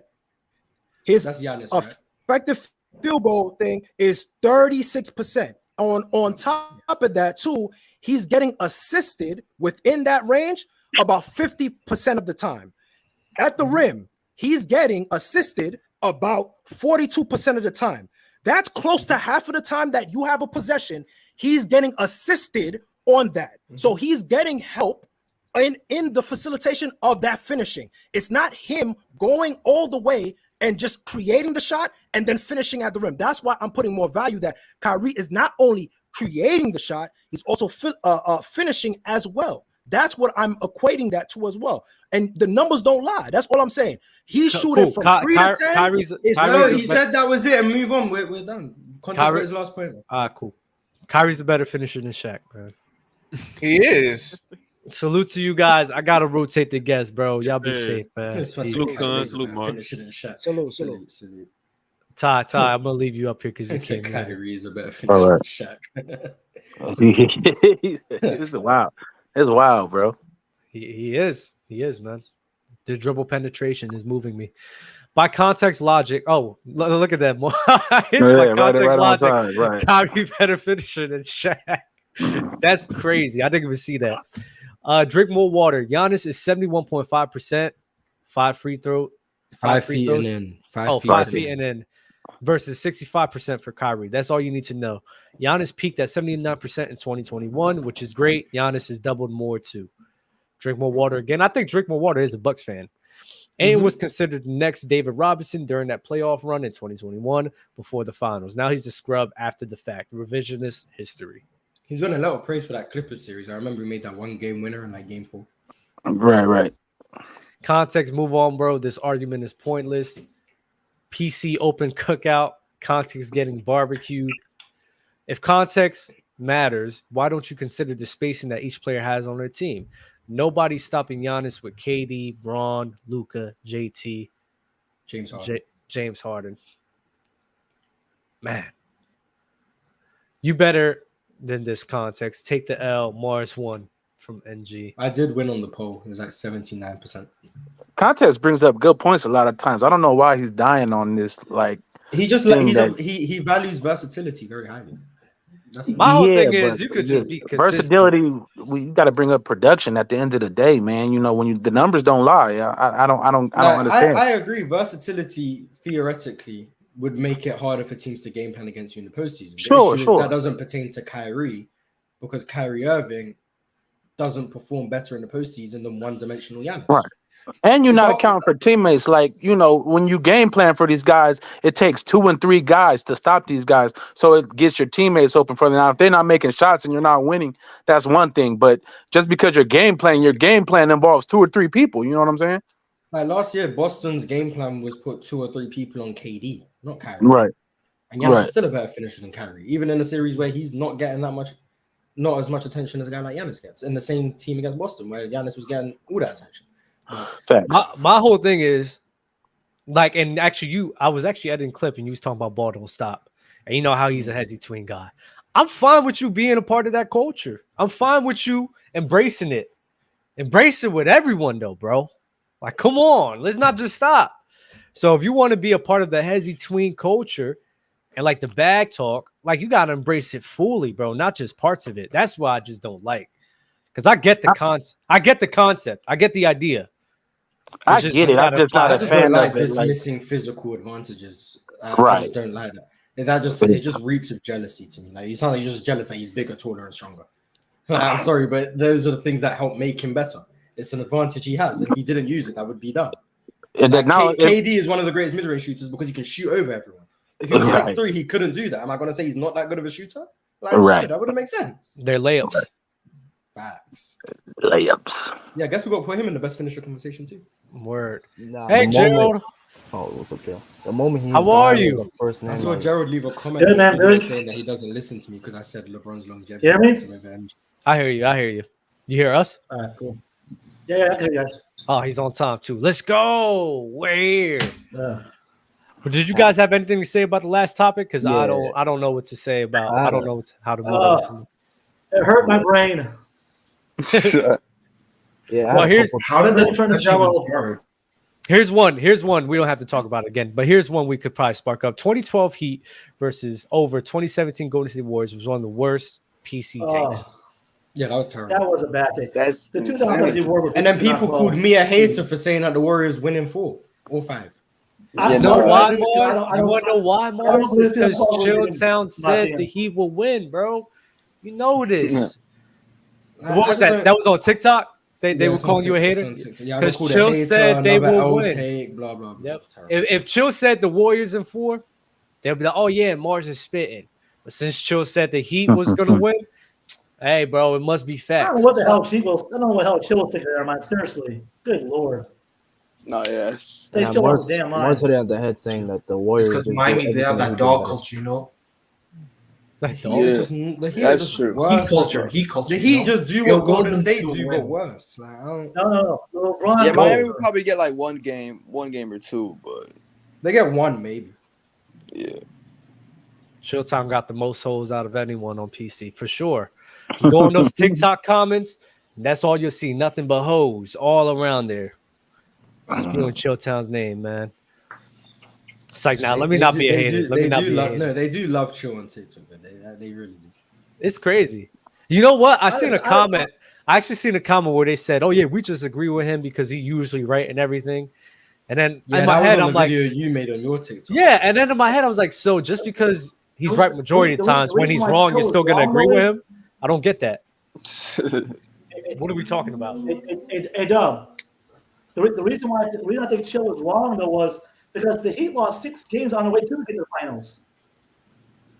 They did. They lost. They went to Game 7 with Boston. Like,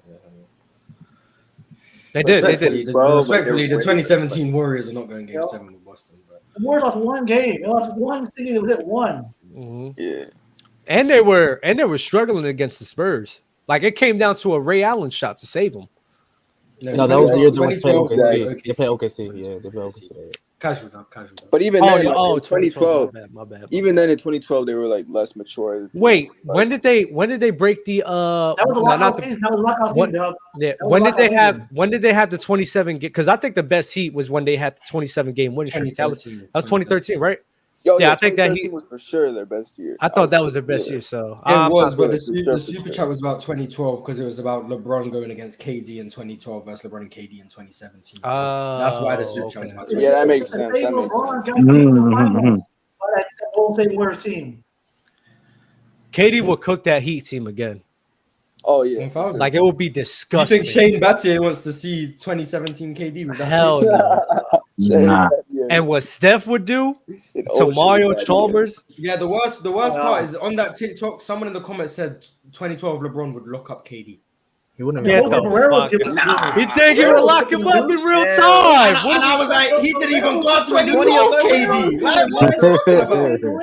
Like, that's why I was like, yeah, these people either weren't even alive to see the series or haven't even gone back and watched it. Because Shane Battier was guarding KD in 2012. Right. So I don't know what you think he's going to guard 2017 KD. Like, that just didn't make sense. LeBron never wanted that action. He never wanted that smoke because he's an overrated defender, man. Y'all gotta stop giving this guy a 10. Stop giving him a 10.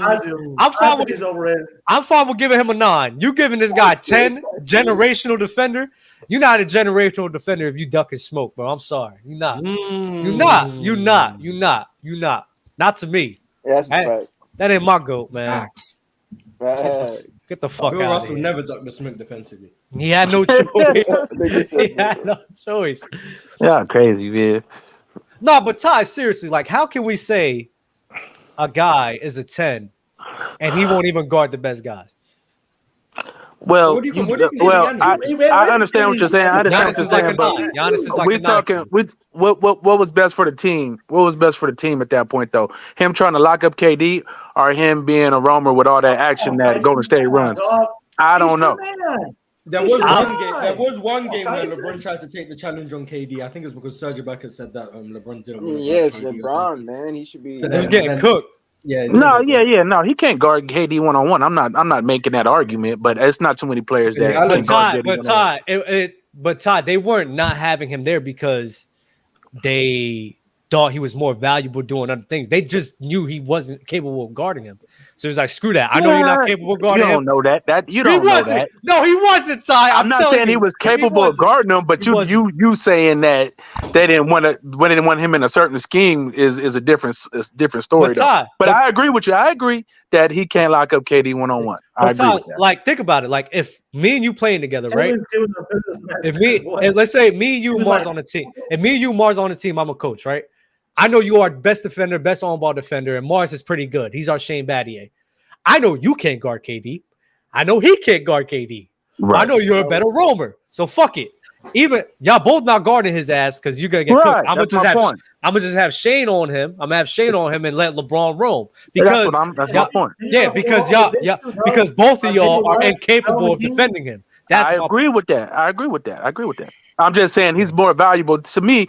LeBron always is more valuable as a roamer than trying to lock up one person, especially when you get on the playoffs. sure. And most teams have more options than just one scorer. You know what I'm saying? So him roaming and being a help defender is more valuable than him trying to lock up a KD when the other teams have multiple ways of scoring. But go. Okay. All right. So this is where I disagree on because I agree with that. But it's not a way to uplift LeBron's off-ball defense. I'm saying that. Yeah, my goal. I'm saying that. The reason I'm saying that statement is because I don't want him guarding people because I know he can't guard on ball like that. So I'm gonna keep him away from that scenario. Like No, you're talking about like a Giannis, KD right? matchup, bro. We're not Like talking Giannis. about everybody.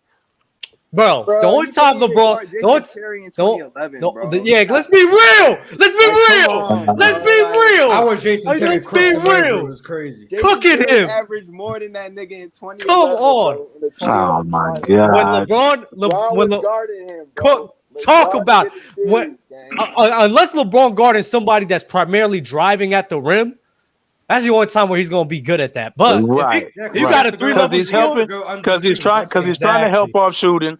He's trying to help off shooters, and Jason Terry's getting open shots. But to say like if LeBron James is locked on Jason Terry and really like and Jason Terry is their primary scorer, you think Jason Terry is cooking LeBron James? He was. Give him a mean crossover and get to the rim. I see Manu. I see Manu give he it to probably him. gave one move. Okay, fine. But if you think Jason Terry is cooking LeBron on a regular basis, get the fuck out of here. That's what he did. That's what he did, though. I can't change his theory time. Hell no. No. If you say he wasn't giving effort, on Jason Terry, he wasn't giving effort. Stop this. I will rewatch this shit with you, bro. We gotta rewatch it, bro. We gotta rewatch it. We could do it. And 2014 was bad for him too. He was getting cooked religiously out there. 2014 was bad. Remember? Who was cooking him? Everyone, bro. Manu, Tony, Kawhi, they were all cooking him, and it was sad. He played bad defense that series. I remember that series. He was playing bad defense that series. I'm not gonna cap. I think LeBron has a lot of effort issues when it comes to his defense, and I give you that. But to say when he's locked in, Jason Terry is about to cook this dude, I just disagree with that. He was locked in, though. He was locked in. I just disagree with that. But I got you. Mars. It's not like he was having crazy offense in that series because remember what he was doing. So he had no choice but to get one that effort at that moment in time, and he was still getting cooked. He was still getting cooked, bro. The LeBron slander is crazy. I don't know why Mark put LeBron number one all the time anyway. I don't know why Mark put him over MJ. I have Bill Russell as my goat. LeBron's my goat. Yeah, Bill Russell's my goat. So Wemby's my goat. Yeah, Gerald left a comment saying he doesn't listen to me because I have LeBron over MJ. You picked LeBron over MJ, bro. Seriously. I got Bill Russell over both of them though, so who cares? Yeah. Are you serious? You really you don't have that. That's not we gotta really watch this. I need to watch this 2011 season again, Dub. We gotta do this, bro. We gotta do this because you being nasty right now. I'm telling you. No, it's fags, bro. It's literally. No, I agree with you. LeBron. LeBron haters unite, bro. This is nasty. I think like the best defender doesn't always guard the best scorer on the team. I forgot what year it was when Kawhi was guarding Russ. 2016. 2016. So I think in some instances you do put your best defender on another player just to Well, yeah, because Russ was why did Kawhi duck the KD smoke? Because Russ was the creator and the scorer, so it was a way to mitigate that offense because of him. Yeah, I agree with LeBron. Even Danny Green to guard KD. Yeah, because would you rather have a guy just get buckets on you or a guy give buckets and create for you? Oh, so Russell Westbrook's better than KD? I agree. Facts. I agree. No. I agree. No. They both have the same amount of MVPs. Oldest team in NBA history, bro. What are you talking about? They were old, dude. They were old. But that's my thing, though, right? I want to go back to the point I made. Like, that's my thing. I can't call somebody a generational like 10 defensively if like you can't guard on ball like that. I'm sorry. Like Giannis isn't a 10 for me at all. He's a 9. AD. He may be a 10 for me. I'm not gonna lie. What's Tim Duncan? Hey, this is my point, Mars. What's Tim Duncan? And then what's Andre Kirilenko? Oh no, not AK. AK, get the fuck. So because of what I've seen him do against guys like Shaq, DeMarcus Cousins, I've seen those one-on-one matches. I think he's done it enough to give him the 10 pass. Yeah, sure. He was a helping. He was a helping demon. Like he was a helping demon, but he did enough to be like, you know what, we could stand. But that's what he's supposed to be, though. That's what rim protection is. Nah, but he wasn't guarding the matchups that he needed to, like a Dirk, like a Mario. He guarded Shaq. He guarded Shaq. Right. Someone who was just parts around the rim anyway. But yeah, he's exactly. You're not gonna gas him out with guys that move a lot. You know what I'm saying? They have him running around the court trying to guard and then play offense too. So that's just smart. That's just smart schematics. He left Bruce Bowen to try to guard that. Yeah. He ducked it. He ducked it. He ducked the fade. Drop it 9.8. More I thought I might give him like 40 a game for a series. I mean, but I that was coaching though. They just wanted him to be a roamer. That's an instance, Ty, where I'll be like, you know what? He was more valuable as a roamer, even though he could guard Dirk. Or I think he could. I don't know. You think he could guard Dirk? I don't think so, man. He can guard Dirk. Dirk, you talking about some of the greatest offensive players of all time. So he can guard Dirk, but Dirk gonna still give him buckets. Like Dirk is great. Like what do we want him to do with Dirk? Yeah. So he was just. I mean, if you're a 10 defensively, I want you to slow him down. I know if you're that dude, it shouldn't matter. No. The game is predicated towards offense, bro. The offensive players always gonna have the advantage. Shut that dude down. Go get him. Yeah, don't duck the smoke, man. The hell we? I don't know what modern players are just shutting these offensive players down. Drew Holiday, Devin Booker. You seen it? What about Drew Holiday? Jimmy Butler? I was just about to point to that. Jimmy Butler's small forward. That nigga's point guard. Tony Holiday to Kobe. Nah, I mean Drew Holiday did something. Drew Holiday did something though, so that's the point I'm gonna talk about. Yeah, you could talk about matchups, but I'm just saying. Richard Jefferson and KD. No, I'll never forgive LeBron for that. Like Ty, like I'll never forgive him for that. I don't care of the offensive load you have. Like, bro, go out there and guard KD. You have an old knees Richard Jefferson out there guarding KD. Like, what the hell is wrong with you, bro? Yeah, hey, man. Come on, bro. Like, that's crazy. You just got to do what's best for the team, man. We got to get the best opportunity I'll never to win, forgive bro. him. He out Kyle Korver, Richard Jefferson. Shumpert, I'm fine because he was a defender, but like, Shumpert's come on, bro. Shumper's a dog. Come on. You on the court with those guys and you letting them get killed by KD. Like, come on. Hey, man, take your beat, man. We trying to win here. Sacrificial lamb, you know what I'm saying? They got to sacrifice. MJ would never duck that fade. MJ would. Jimmy Butler did it. He was at the same time playmaking. Wait. We talking about the same Jordan that pointed at Pippen and said, "Hey, man, come get this dude." Regular season game. Regular season. My bad. Playoffs. My bad. MJ took that Magic Johnson assignment. That's what. Okay. Yeah, Magic Johnson. Because he was just so quick and lightning fast off the dribble. Get the hell out of here. It was Magic Johnson. Because he was just such a great ISO player. He locked him up. I mean, they give Scottie Pippen credit for us. I might as well give everybody. What's the guy? Giannis watching. Question. He took that John Stockton fade, no problem. You know what? Exactly. You know what? Real question though. Who's a better defender, Kobe or MJ? Kobe, degree of difficulty. Look who Kobe had to guard. No, I agree with that. I agree with that. Yeah, I agree with that. No question. We always talk about the wings from that era, and we slide them a little bit. So, Kobe played in a much tougher era as far as wings.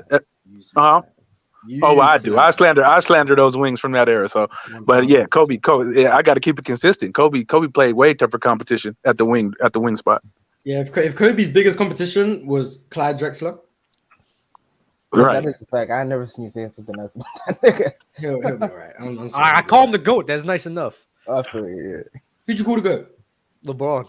Oh, yeah. I don't know why you do that. That's What? But Kobe. But listen. And G-Mac. Who's a better defender, Kobe or MJ?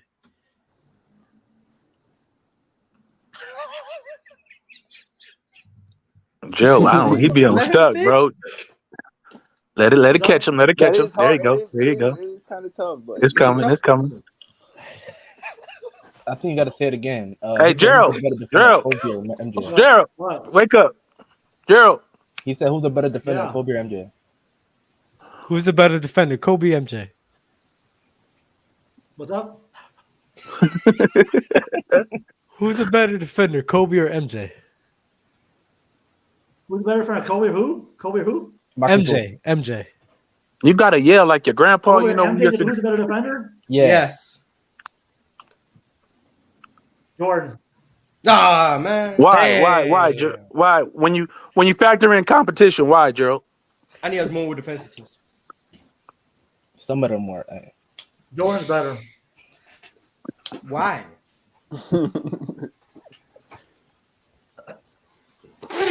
All right, yeah. Stop, Tyson. Man. Come on, dude.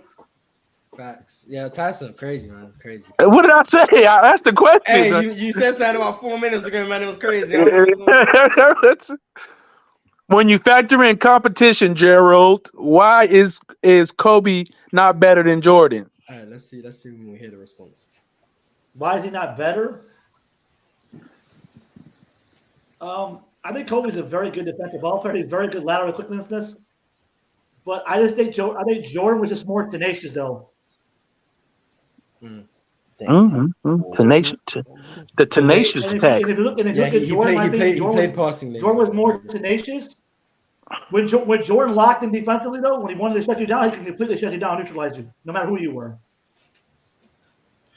So could Kobe, but I guess. Kobe locked up Kyrie, the best finisher ever. Kobe was blocking LeBron's shot in the All-Star game. I will forever use that as a point of my argument for Kobe Bryant. I'm not even going to hold you. Because they were both trying. I don't give a damn what anyone says. But Andre Karolinko was blocking Kobe 4 times in the game.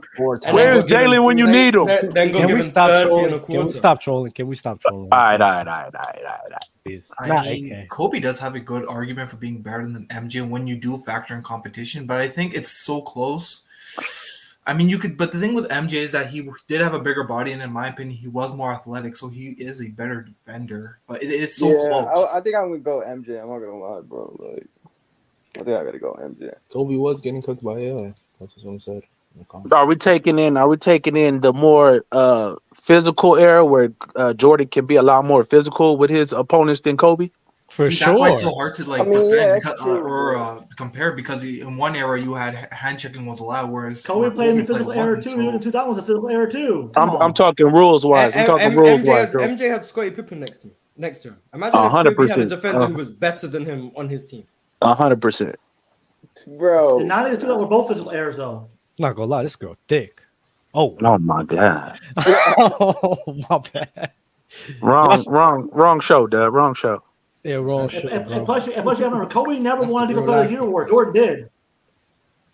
What was that? That's a terrible DPOY. He does have a DPOY. MJ does have a DPOY. And he was top 5 in voting 6 times as Defensive Player of the Year. You act like Jordan didn't have any competition, man. Come here, plenty of competition, dude. Seriously, what are you talking about? Yeah, the competition. Yeah, Dan Marley. Nice. Drexler, Joe Dumars, Reggie Miller. Right. This dude said Reggie Miller couldn't even put the ball on the floor. Joe Dumars was done. Reggie Miller was one of the best 3-point shooters to play the game of basketball. Yeah, but he couldn't put the ball on the floor. Joe Dumars won a Finals MVP last time I checked. Imagine calling Klay Thompson a tough cover. Like he's not putting the ball on the floor. Prime Klay. Dennis Johnson. He's not putting the ball on the floor. If someone locks up Klay Thompson, you give them credit for that. Klay locks up himself. Klay is a make or miss guy. He's a make or miss guy. He's not putting the ball down. Like that's not guarding someone. That's just chasing someone. Right. It's still tough. It's still tough to do, but I'm just saying it's difficult to do. But like, right. I mean, on the topic of defense, like who I was just thinking about this. Who No, really don't is get like me a started, Jay, person on to my guard 1 pod. through 5? Oh, we have Brandon Katz in the chat who hasn't watched the 91 final. Shout out to him. Dennis Rodman, KG, AD. Wait, what was the question? What question are you asking? Which Doug? player can actually guard 1 through 5? Because that term gets thrown around so much that I think it's kind of lost its value. So who can truly guard 1 through 5? Dennis Rodman is a weird one because he could guard like guards when he was in Detroit, but then by the time he got to Chicago and could guard bigs, he wasn't quick enough to guard guards anymore. For sure. So over the course of his career, he could guard 1 through 5. But I don't think there was ever a Not single Chicago. season where he could guard 1 through 5.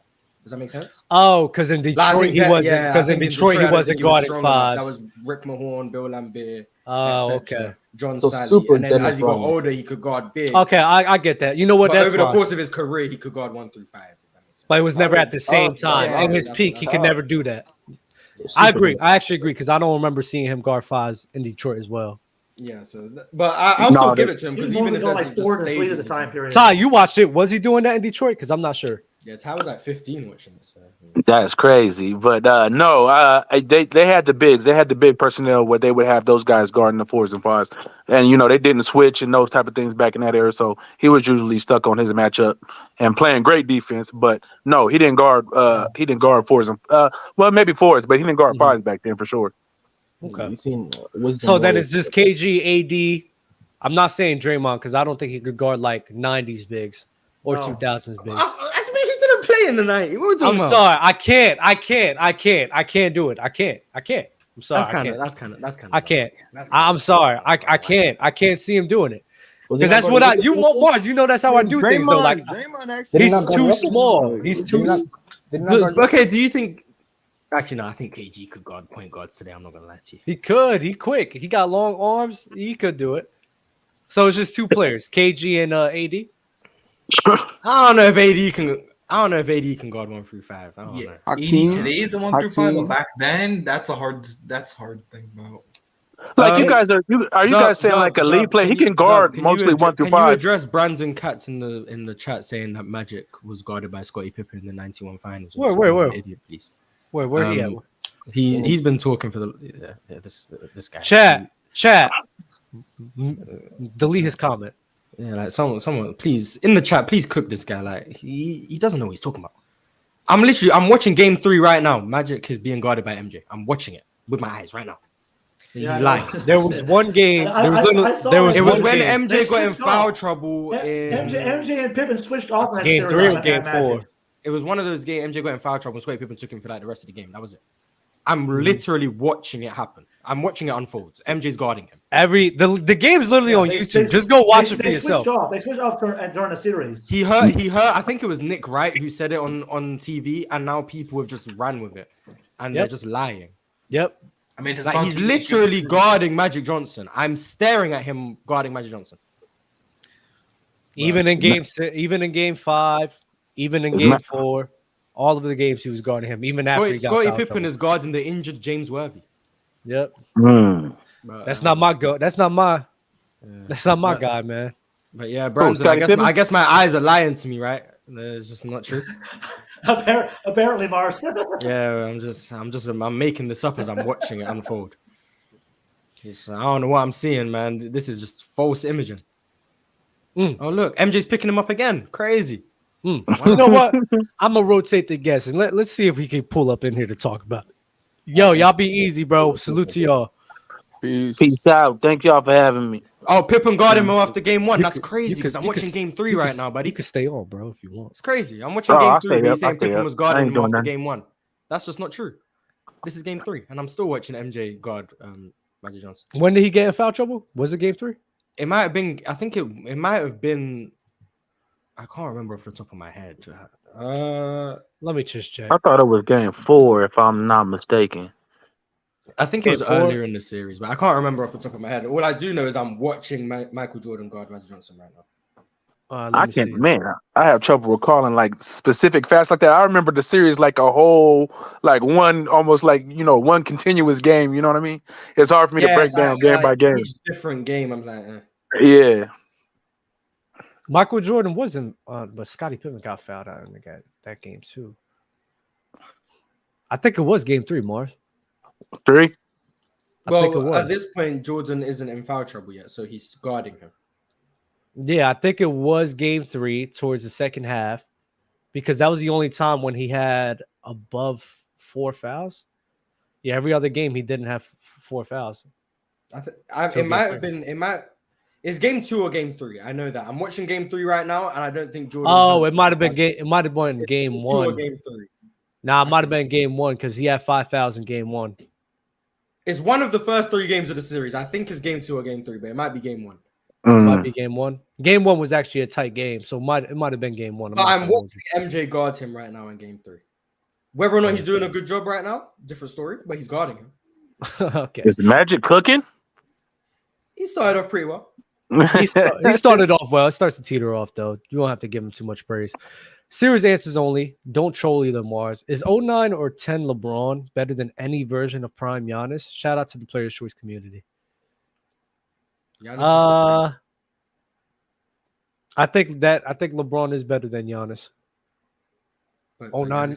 Giannis has a chip. He said don't troll, Mars. But Yeah, 2009 and 2010 LeBron was losing because of his deficiencies.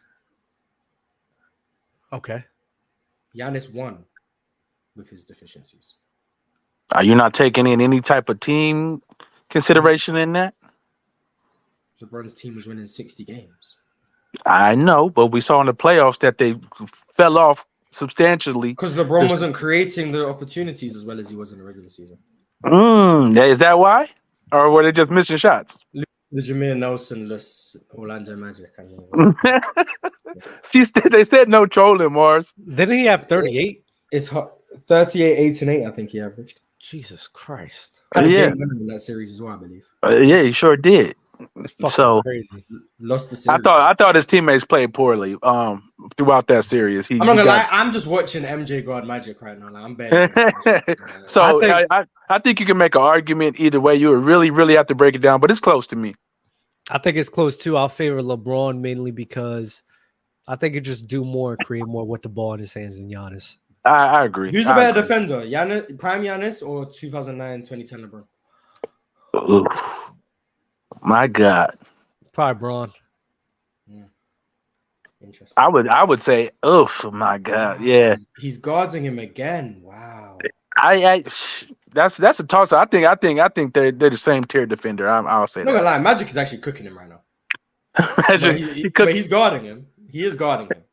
As far as like playmaking or just everything, he's just He's shots, playmaking, buckets, he's drawing fouls, he's scoring. Like Yeah, he's doing a lot. yeah. He's doing a lot right now. I got to get into rewatching a lot of these series over again so I can have a better perspective. Because I remember the series, but I don't remember second quarter. Magic went off for blah blah blah. You know what I'm saying? I don't remember it as far as that. I think NBA.com has the 90s finals on their website now. I think. Yeah. I think I just paid the subscription. I'm gonna start watching those games. I got my subscription with the 2K24 pre-order. Do you play like that, Mars? Sometimes. Sometimes. Yeah. Not very good though. Got like a 12 win percentage, but Start bench cut for Shaq. Hakeem. Oh, start bench cut. Shaq, Hakeem, or Wilt. Support from South Africa. Support. Thank you for the support. Wilt's getting cut. Shaq and Hakeem. I'll start Shaq, bench Hakeem, but they're close. Hakeem, Shaq. Cutting. I like Hakeem. I'm going Hakeem, Shaq. Wilt out of here. That's fair. I'm not too mad at that. Hello, everybody. Hello, people. Hey, Mars. Skrilla. For a quick second, I was right about my guy, Amin Thompson, Magic Johnson. I like your take about There him. we go, Magic Johnson. Facts. Stop trolling. No. He's not trolling. He started playmaking. He's a Magic better is cooking defender. this guy. Oh my god. Sorry, carry on. Though, how excited are you for Houston? Like seeing like how Cam Whitmore and Amin Thompson playing, and I mean, how excited are you? And what do you think realistically Houston can do this season? I'm optimistic. Trevor Ariza looks to have developed. That's nice. Cam Whitmore looks to be a good scorer, defensive potential. Hopefully, the coaching will make him a better playmaker and decision maker. Yeah, he does not pass the ball. What happened to Skrilla, bro? Right, he got a low IQ. Skrilla, what do you mean? What happened though? Nah, he did that on purpose because you've been reading the chat, Dub. So go ahead. What you mean? The dude left. I was about to put his song on. What we talking about, bro? If you know, you know. Huh? Hold on. I gotta wait a couple more seconds. Couple more seconds. And then we back. Ain't no goddamn way. Hey, Mark. What are we talking about? What are we doing right now? Who is that? L copyright. Oh, listen to Kodak. Skrilla. Oh, okay. It's good, gang. What's good, gang? No. We already know, bro. Cuz I love that name. Go ahead. This for you, bro. He don't even know who that is, Doug. You know who that is? That's crazy. He don't even know who that is, bro. That's crazy. That is crazy. That brother's about 30 something years old. He does not know who Skrilla is. Oh my god. Yeah, that's crazy. Oh, I know who Skrilla is, but that's not my name. That's a song, bro. From Kodak. Oh no, fuck it up. You don't listen to Kodak, bro? L Dub just got copyrighted for a joke that no one got. That's crazy. No one got the man. He's trying to joke on. Chat, get it. the chat knows. The chat knows what's up. Chat, was that a W joke or L joke? That was a terrible joke. That was a W joke. We had W's in the chat already, Mars. I'm not reading the chat. I'm gonna see if they say W or L joke. Skrilla. L. One W. Wait, you have Big Storm. Now, Big Storm. We got a W. Don't send a W in the chat. We did. Big Storm. Whoa, Big Storm. Big L host W L W. We're getting mixed results. See, we got W. Shut up, Mars. Shut up, Mars.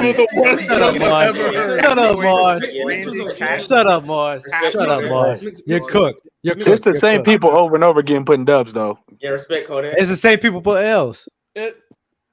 Yeah, but stop the cat. One dude just spamming W the whole damn time, though. Good. Right. Keep it going. It counts. Damn, Jordan's calling for double teams. That's crazy. Why y'all Dug it from the grind. He dug it from the grind. Brandon Katz, yo, you're lying. Literally just watched that series last week. MJ guarded him for like 90% of that series. He got cooked. He definitely got cooked. He didn't get cooked. He was getting worked. He's getting cooked in his game 3. I'll say that. He's getting cooked in game 3 right now. I'm sorry. He didn't get He was getting the business. He was getting the business. Magic was doing mad. I've never seen Magic actually cook that much. He's cooking. MJ can't guard Magic in the post. Yeah. No. He just put him I've down seen and this laid it series in enough times to get to the conclusion, but he can't guard. It was bad. But he was guarding him though. When it was on the perimeter and Magic was trying to dribble and get around, MJ was on him then. But when he put him in the post, raps. Yeah, I agree with that. Yeah, Magic. But he did guard him that pretty much that whole series. Pippen guarded him for a little bit, did a better job because he's like 6'8", 6'9". Damn, Jordan getting turnovers. That's crazy. Not my goal. Not my goal. Your goal leads the playoffs in turnovers ever. Ain't nobody we wasn't talking about that, That's your go-to. That's your go-to. Yeah, I know. Look at Jordan picking up Magic full court. That's crazy. Bro, this whole idea that LeBron he lied in the chat too, talking about Bron never guarded 1 to 5. He shut down Derrick Rose. Never guarded 1 to 5. Only 5. He guarded DeMontis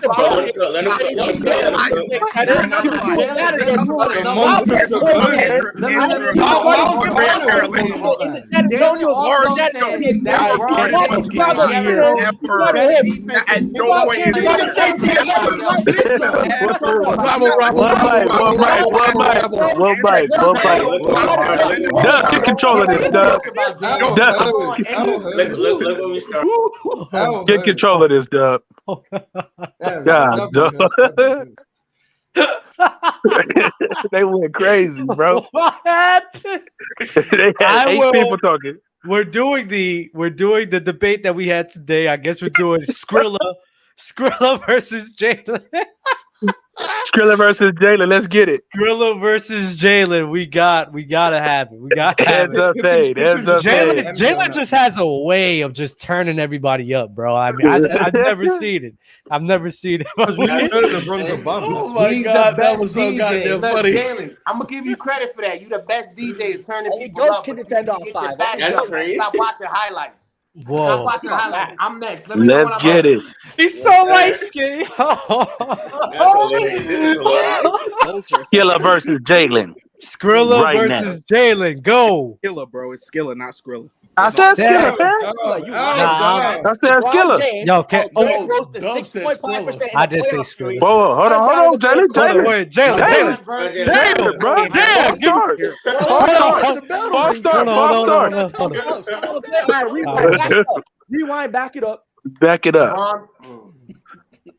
Set the parameters, Doug. Set the parameters. Guys. I'm on This is what we're gonna do. We're gonna give you like 30 seconds to a minute, depending on how I feel. Then we're 30 seconds to a minute for the other person. After that, what's the debate? Y'all just go Let at everybody each other. know. Jalen's gonna set. It's whatever Jalen says, and he's just rebuttaling to it. What's the I debate? think you got 1 through 5. I think that's the Just listen to what Jalen's about to say, and then you got to counter it. Defenders 1 through 5. Let's go. Jalen versus Skrilla. Hold on. Skilla. I'm saying Skrilla. I don't care. How you done? Skilla, man. His name. That's crazy. Don't disrespect that man's Is that name. your real? Wait. Is that your real name, or is that like the nickname you gave yourself? His government name is Skilla. Yeah, no government name. Oh, that's your real name? On That's his your real birth name? certificate is Skilla Daniels. That's his name. Skilla It's not Daniels. name. It's not. He said no government name. Oh, wow. Wow. Wait, y'all give yourselves nicknames? Exactly. Do you think my real name's Doug? I mean, I wouldn't give myself my real name is just Mars Talk Sports. That's just my government name. I'm just saying, somebody gave you that name, Dub, though, right? No, I had to come up with it myself. Oh, you But you made up Dub. You made up L Mars. Dub in the chat. My name is Mars. Your name is not Mars. Anyways, my bad, Skilla. Wrong cap. Jalen versus Skilla. All right, go ahead, Jalen. You got it. All right. So LeBron James can guard positions 1 to 5. Derrick Rose in the playoffs, he held him to 6.5% shooting and locked him down in the fourth quarter. LeBron James also in the playoffs was guarding Kevin Garnett. When he was playing center, he was locking him up too. LeBron James in the same game against Indiana. Hold on, I'm not done. In the same game against the Indiana Pacers was guarding Malcolm Brogdon. They would also go down and guard Domantas Sabonis when they were playing small. He could guard a center. Guess what? In the San Antonio Spurs, he was blocking Thiago Splitter, game-saving blocking that. He was guarding Tim Duncan, holding him to 12 points a game when he was on him. LeBron James was guarding. How many players in NBA history can go in 2012 when he was on Miami Heat on the Lakers? He guarded Pau Gasol and Kobe Bryant in the same game. How many players in NBA history can lock up an old Kobe Bryant? Fair point. You can also lock up Pau Gasol. So people say he can't guard 1 to 5. You are lying. This man is 6'9", 260 to 80 pounds in his peak. He has a physical nature to hold down bigger bodies and stay with the guys and stay with guards as quick as Derrick Rose. LeBron James can guard 1 to 5. Stop lying. Maybe not. He's not elite at the 5 against some bigger guys. But then your whole argument's toast. But he's still able to guard 1 to 5. He's able to be a positive defender at 5. Let me go. Go ahead. Go ahead. All right. Bro is never, ever locked down 1 through 5. The only 5s he ever guarded were small ball 4s. Guys who normally play the 4 and then moved over to the 5 when they're playing small ball to keep up on spacing and shit like that. Whenever he actually guards a 5, like Dwight Howard, they lose the series, they lose games, he gets cooked. Whenever he actually guards a 5, like Andrew Barnum, they lose the game and get cooked. He cannot guard actual 5s. He guarded Paul Gasol one time, boy scored. Mans was cooking. He guarded Derrick Rose, and he didn't lock down Derrick Rose. Him, D-Wade, and the Heat locked down Derrick Rose because they were throwing doubles at him every single time he touched the ball. Every time he would come down, he would freaking get run into Wade and Bosch on the back end, and Giannis had him. And what was their center? What was their Joel Anthony. You're playing it in the background. The offensive help that LeBron had on his team to do that anyway. LeBron was never able to shut down a 5 ever. 4, not by himself for 3, sure. Maybe with the team. 2, sure. 1. Go ahead. Go. Now y'all go at it. Attack. Well, you definitely lied about Derrick Rose. LeBron James had the assignment on Derrick Rose, especially all fourth quarter. He was shutting him down, giving him no buckets. With lateral quickness, he was staying in front of Derrick Rose. So that's a lie. Guess what? He also got Joakim Noah, who's a traditional 5. So wait, hold on. You want to talk about small ball forward, moving to 5? They're still a 5. Sabonis, he still played the 5. Kevin Garnett played the 5. Pau Gasol played the 5. No. You don't get to pick and choose who's the 5 and who's the 4. If they're playing the 5, no. I do get to that because that's what they are listed as they are listed as the 4. What are you saying right now? Hold on. Tim Duncan's listed at the 5 for half his career. He was guarding over there. And he wasn't guarding Tim Duncan. What are you saying? End of his career there. What are we talking about? No. You don't get again. Bro's talking about guarding Joakim Noah. He was guarding them. Thiago Splitter. 5 in Indiana. Pau Gasol was a 5 after Andrew Bynum left. Bonus? Like, are we serious right now? Yes, a bonus. A skilled 5 in Indiana that LeBron was guarding. Bro was a 4. Pau was a 4. Tim Duncan was a 4. There were 5s when they played. Hold up. There were 5s when they played later on in their career. Splitter. And he didn't guard him. He just blocked him on one play where he was guarding him. He was just guarding him too. When the Heat were playing small, well, guess what? When the Heat were playing small, it wasn't always Chris Bosh on Thiago Splitter. It was LeBron James and Chris Bosh switching between Thiago Splitter and Tim Duncan.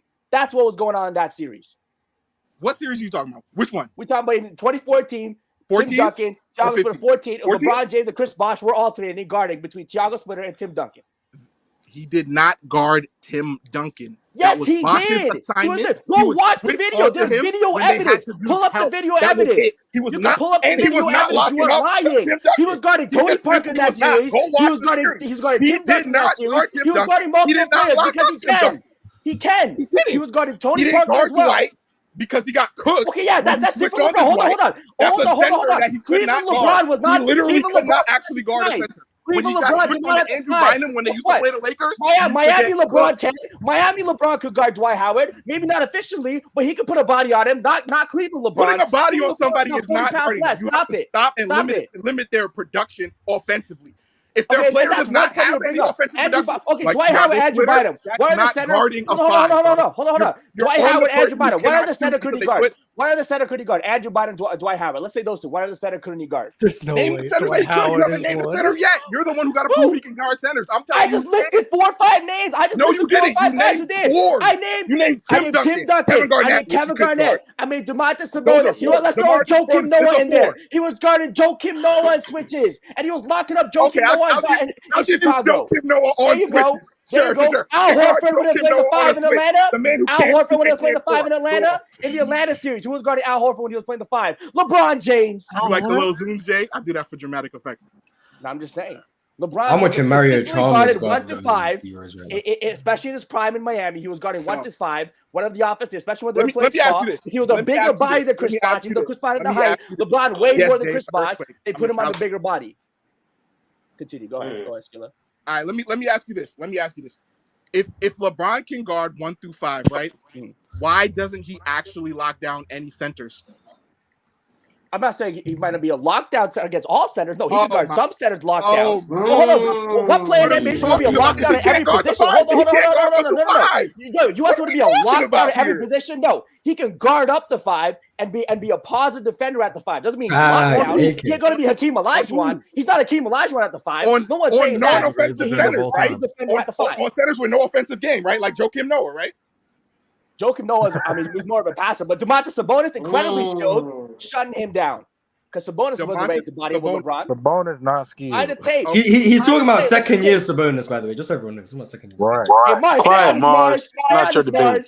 I didn't hear my bad. I'm also watching Mario Chalmers guard Derrick Rose, but I saw I'm telling you, D Rose wasn't even LeBron's matchup. That's how I know you're capping. Yeah, LeBron's guarding the worst series of his career with LeBron on him. 6.5%. Do you know how bad you have to be to shoot 6.5% on LeBron? LeBron was locking him up. 6.5%. Look at the numbers. And Bron look at the numbers.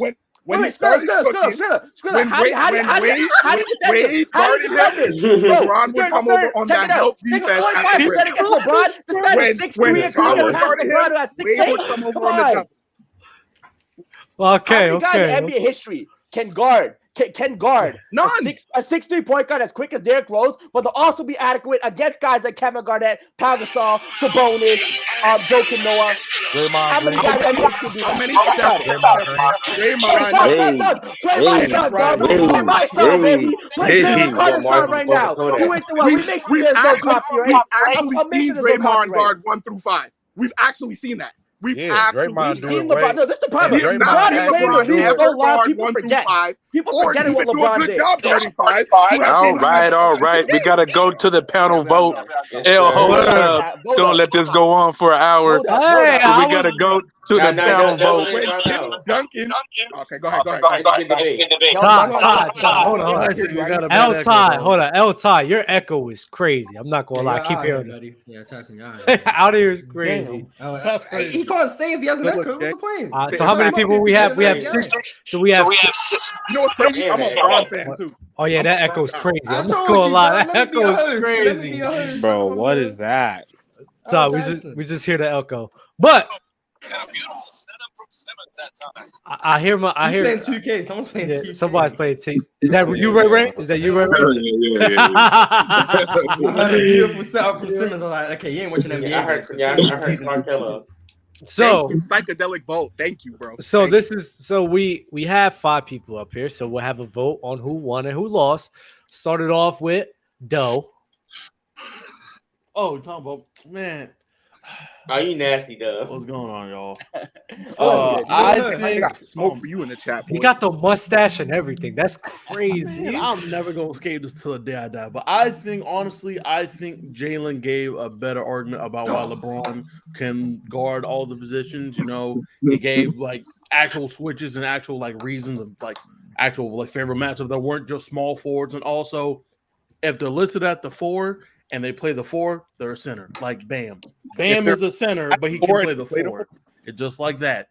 Like just because you may like be listed at a different position doesn't mean you can't be a solid defender. Like saying, oh, Bam's not a center, he's a power forward. He can't play the 5, even though he can. So that doesn't make sense. The 5 though. Yeah, but you can also put him as a power forward. Yes, but he plays the 5. That's different. You wouldn't say Bam's not a center because he actually plays the 5, and he's listed as a 5. Whereas Tim hey man, I get my vote. You give me all the really gonna do nothing, bro. Yeah, you know what? All right. So he got Jalen Jew. Who you got? I think Skiller won the argument. Skiller, cool. Cool. Dev. I did some research. So that block that Jalen said that LeBron got, it was a help side block. It wasn't him. It was a help side block. Definitely on LeBron's highlight. And also, Sabonis was playing center at the time, but also Jalen, you was wrong about him guarding Al Horford because I'm a Atlanta guy. I watched that series vividly. He never guarded Al. Really, he helped from time to time. And the switches and him guarding D Rose, he guarded him from time to time. He did that. I think that's your best argument. But at the end, I'm still with Skilla. I think he provided some evidence and kind of debunked the center spot. I think you got it when it came to like guarding like guard. I think Skilla kind of debunked the guarding centers. So because look, when you really think about it, LeBron, you say he can guard a 5, but he's never really been like tasked to guard a 5 from the start to finish. That's what I'm saying. He's never done that. Yeah. Game where there was like, yo, go get the 5. Came over to help defend. We're thinking about 5 in the early 2000s. Off a center, but they we're talking about 5 in the early 2000s. It's not the 10s 5s are different from the 5s in the early 2000s. See what I'm saying? Jalen, your whole argument was that he could guard 1 through 5. If he's not 1-on-1 on 5s, then that means he's help coverage, which means he's not guarding a 5. He also was one-on-1 in the Lakers. He was guarding games at the 5. When they were short, he was guarding games at the 5. Ray got next. Hold on. Ray got next. Do you agree that he can guard 1 through 4 and small ball 5s? Oh, hold on, Skilla. Ray got next. Ray got to tap in. Right. It's crazy how earlier we would agree that KG could guard 1 through 5, but at the same time, you want to make a point that LeBron has to guard 1 through 5 from the start of the game. That's bullshit. KG could guard 1 through 5 in possessions for sure, and switches for sure, just like LeBron can. So yeah, you make him by KG can guard LeBron somebody Looney can all game. Yeah. Who? LeBron KG could way guard more one. than KG too. You gotta realize. What coach has ever asked KG to guard a point guard from the say they beginning of the have. game? In the playoffs, Minnesota, yeah, he did. Exactly. So why would you ask? So why would a coach ask LeBron to guard a center from the beginning of the game? Because you're saying he guards set. The argument But we is that agree. LeBron Stop. does guard the one Stop. through We five. agree that Y'all are KG can saying do it. he So can't stop. do that. Not gonna If lie, he Ray does Ray's that, making a better if he argument doesn't Jalen do did. it, Stop. if he does not do Ray it, Ray's You making make a much no. better all argument time. than Jalen did. That is a good You're argument. making a bad point, bro. You're making a bad point because yet again, we agreed that KG could guard 1 through 5, but nobody's asking him to do that from the beginning of the game, bro. So why would you ask LeBron to do that? Because That's a great. That's you're telling me he can't do it. That's Right? rethinking. You're arguing it's possible or he does do it.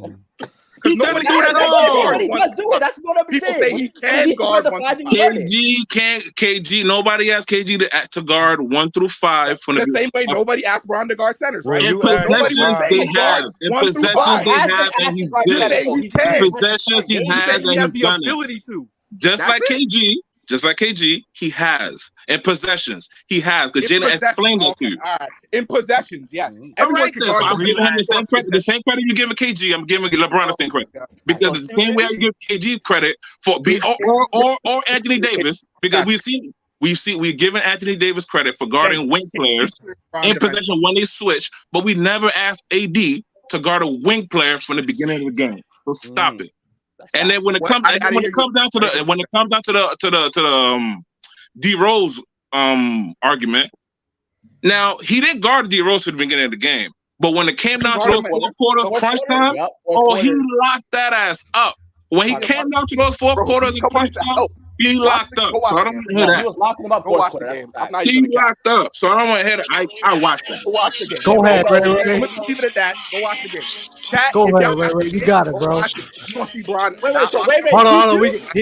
So it's 2-2. It's 2-2. It's 2-2. We got to go to the next one. Keith? Brian, Brian. what's yours? Cowboy Bob. All right, the Let me get whole back to my thank you, 2K, thank you, man. Cowboy Bob, thank you. The whole argument, Jalen, was that you said your boy LeBron James can guard 1 through 5. The reason why I'm saying this to you, he cannot do it on a consistent basis. Your boy made a very good point, and it said that you got to have someone back up your point to make it even more relevant. But the whole case in point, when LeBron is doing on 5, one-on-one defense, he gets cooked. When he comes over on the side to help, he does well. So, again, him doing good against Derrick Rose ain't nothing because of the fact is he's a guard going against a power forward / small forward. And LeBron James, size, plus his speed. Yeah, that's crazy. LeBron James ain't a power / small forward. No, I'm saying so that makes it more impressive when a guy is 6'9", No, you're 207 not pounds, even being listening able to to what stay I'm in front saying. of a guy Because who's the 6'2". size and the strength, listen, the size and the strength of LeBron James, yes, he's impressive to keep up with Derrick Rose. But after wear and tear, after some time, getting hit by a bigger body is going to hurt you even more. Pause. But my whole case in point is you're wrong because you say he can guard 1 through 5 consecutively as if he's the only other person besides Magic, allegedly. But he's not. The whole case in point is your boy LeBron James can do 1 through 4. And I give you that. But he cannot do the 5 consecutively throughout an entire game. He needs help on the back end, especially when he's getting posted up. You see him call for help because you'll see him stand there with his hands go like this, calling for help, back up switch. He'll also, when they do a stick and pitch and roll, they'll also pick it up and then take care of that. So again, he cannot guard the 5. The same way that KG cannot guard the 1, it's the same thing. I'm interested to see what Ray Ray has to say. So he gave us a skiller. I want to see what Ray Ray has to say. This man is a Knicks fan. Haters gonna hate. Easy. Go ahead, Ray. Go ahead, Ray. Hold on, Skiller. Hold on, Brian. Hold on, Bob. Hold on, Bob. So don't put that in there, bro. I have no bias to any player. So cut that out. You're making the seem just because LeBron James is a bigger guy, it's easy for him to guard the MVP Derrick Rose. That's what we're talking about. We're not talking about a regular guard, bro. We're not talking about a regular guard. We're talking about the MVP Derrick Rose. That's what we're talking about right now. Yes. Mind And you, did you hear what I said? Would you bet that the 4 on your team could guard John Morant today? Would you bet that? Julius Randle. Exactly. I I know. Yo, That's leave Julius exactly. out of this, dog. Exactly. So don't say Hey, just because bro. he's a 4, it's easy for him to guard a 1. I don't want to say hear that that he stuff. was wrong. That's Did you hear dumb. what I said? I said LeBron James That's the putting point you his were trying to body make. on road, wear and tear. He has the advantage. Yes, he can guard 1 through 4. The problem is at the 5. Wear and So tear. stop hating on what I'm saying Basketball. and being biased and thinking I'm a Knicks Oh, fan. so he's getting and wear don't and hear tear what throughout I'm the game saying. by being guarded by the point guard. So his wear and tear for the first 3 quarters is being guarded by a point guard. That's his wear and tear? That's what you're trying to tell me? That's what you're trying to sell me. Oh my God. This is what I'm telling Brian you. The can't fact That's what that you're trying to LeBron sell me. James is What's the stronger, wear and tear that Derrick faster. Rose has before LeBron James starts to guard him? What's the wear and tear? Let me know when you're done. Let me know when you're done. I'll mute myself. I know. Let me Answer when the you're done. question. What's the wear and tear that Derrick Rose has to go through the first 3 quarters before LeBron James starts to guard him? What's the wear and tear? Double teams. The fact that he has to play against LeBron 1-on-1 for all In the 3 fourth? quarters. He wasn't. He wasn't, bro. Listen to what I'm saying. Listen to Get what him I'm out of saying. here, man. The He fact- wasn't. Get him out of here. Nobody ever Finish made the the point damn that argument, bro. LeBron was guarding him from the Let start of the me game. finish. So If stop LeBron is playing it. 1 through 4, Nobody made the I point that can't LeBron say was guarding Derrick Rose from the start of the game. Go ahead, Stop go. it. Let me hit it. Get him out of here.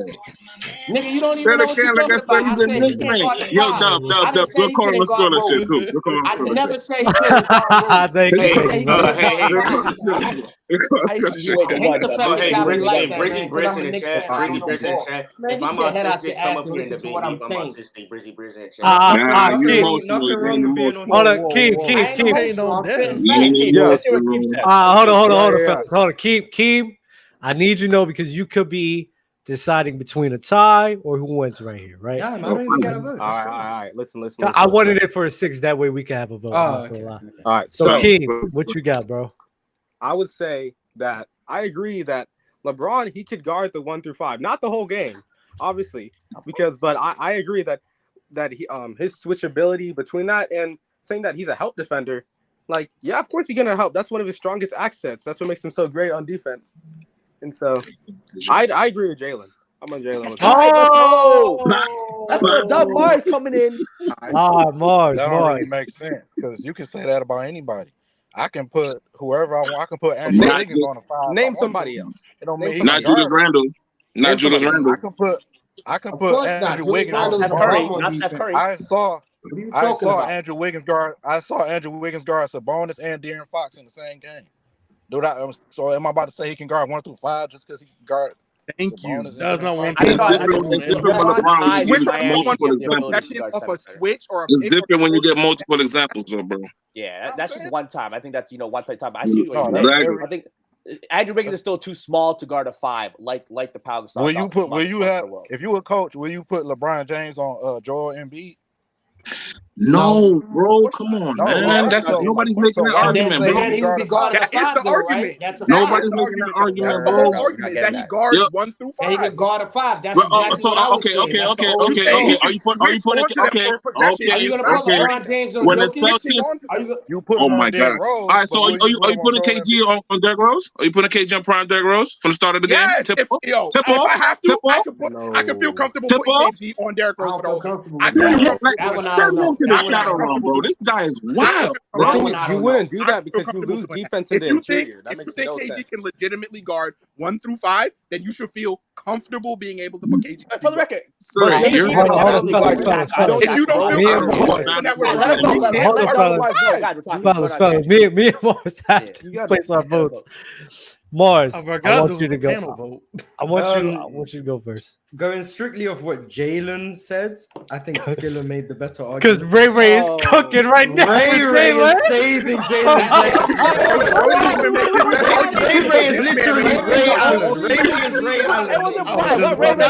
Ray is saving his legacy right now. Based on Jalen Kyrie type shit. No, shout out based Ray on Allen. Jalen Shout out versus Ray Skiller, Ray. I'm going with Skiller, but Ray is making a very compelling argument. He's gonna say LeBron. He's gonna keep it split. Watch, though. I favored Skiller in the debate. Nah, I agree. He gonna go Jalen. Nah. I didn't. Listen. Dub. I gotta agree. I gotta agree with Skiller, bro, because I'm not Ray If Ray Ray was debating, I would be voting for Ray Ray. I'm not even gonna hold you, but Jalen, I missed some. Jalen was just. Wait, are we just going off of their arguments? I thought we were going off like And Ray Ray, I'm going off of their argument, bro. So, Are you mad oh, at me? that It's like Knicks Jalen fan. versus Jalen. It's okay, I didn't Chad. even bring that up at all.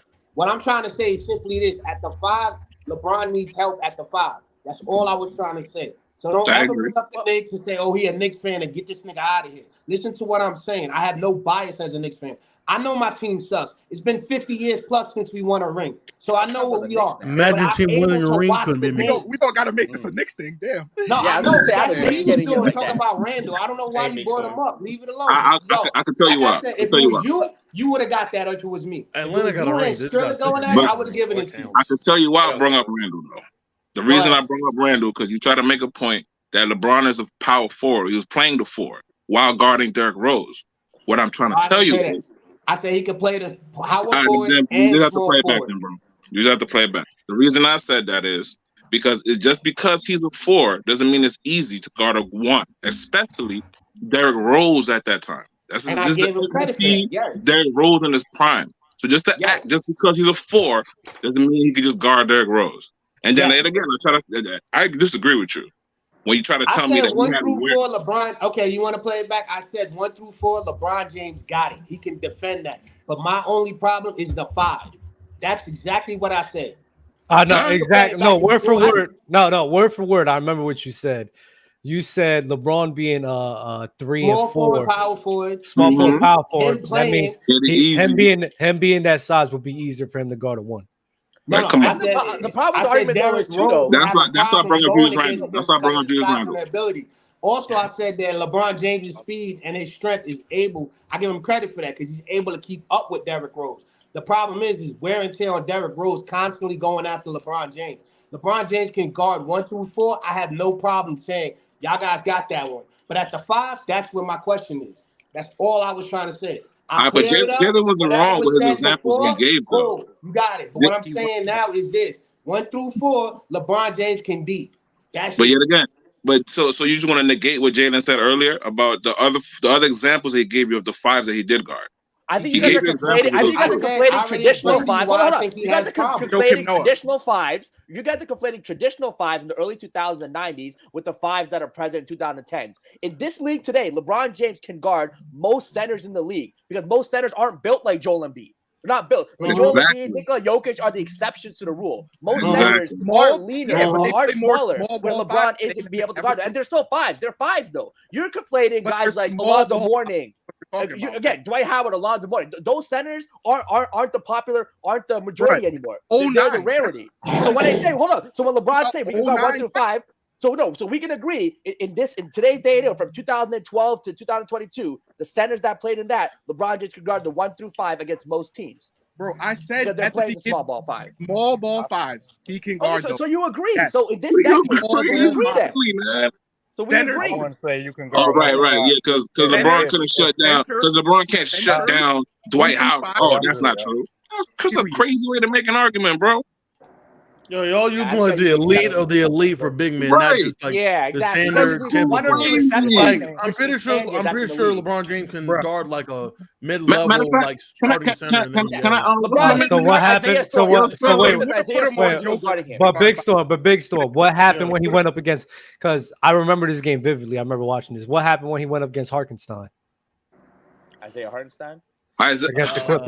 We talking about 37-year-old LeBron right now. Yeah. Hartenstein, but again, Hartenstein isn't even a fucking. I don't even think he's like a starting center like that. But I'll be honest. I do think it's disingenuous to act like when we talk about guarding a position, we're not talking about the upper echelon of that position.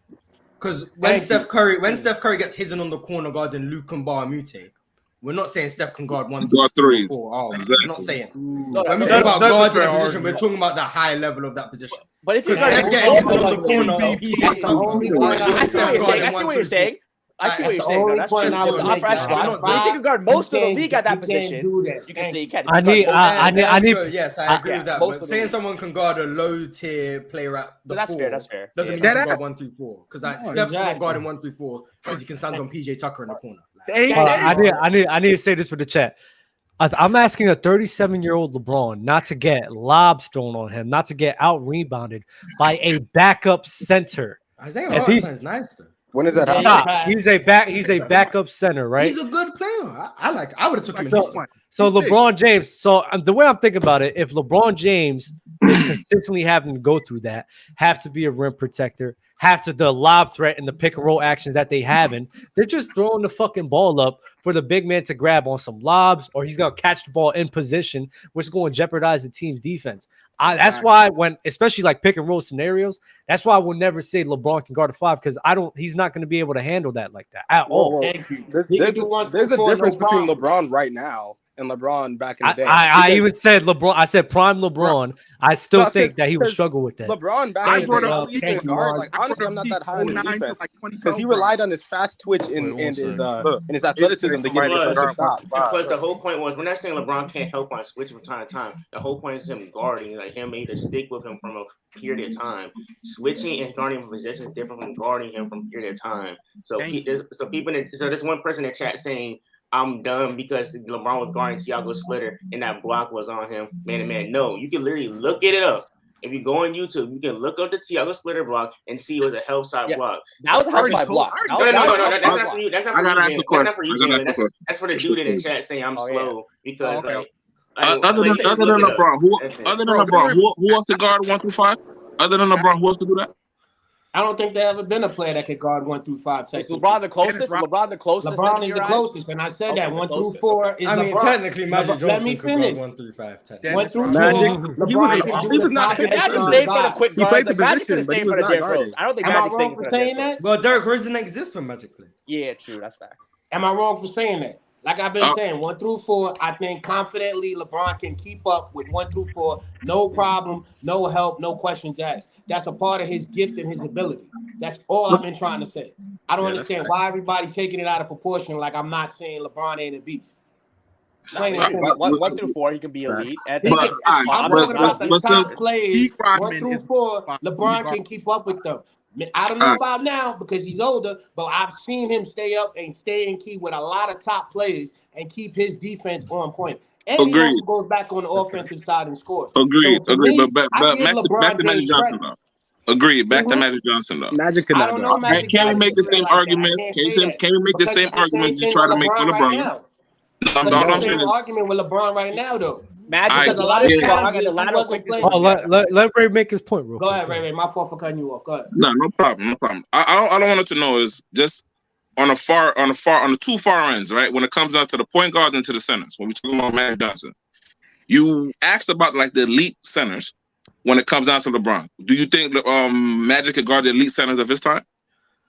Bro, Magic couldn't guard even the guards. He's not a defender. Like, it makes no sense. He played the position. Jones, man. He played the position, but not for his defense because his defense was not that. Oh, okay. Hey, Colwell Jones got traded for Moses Malone. That must mean he was elite. Like that's tremendous value right there. Okay, so troll showed up. All right, so I'll move on from Magic Johnson. Then.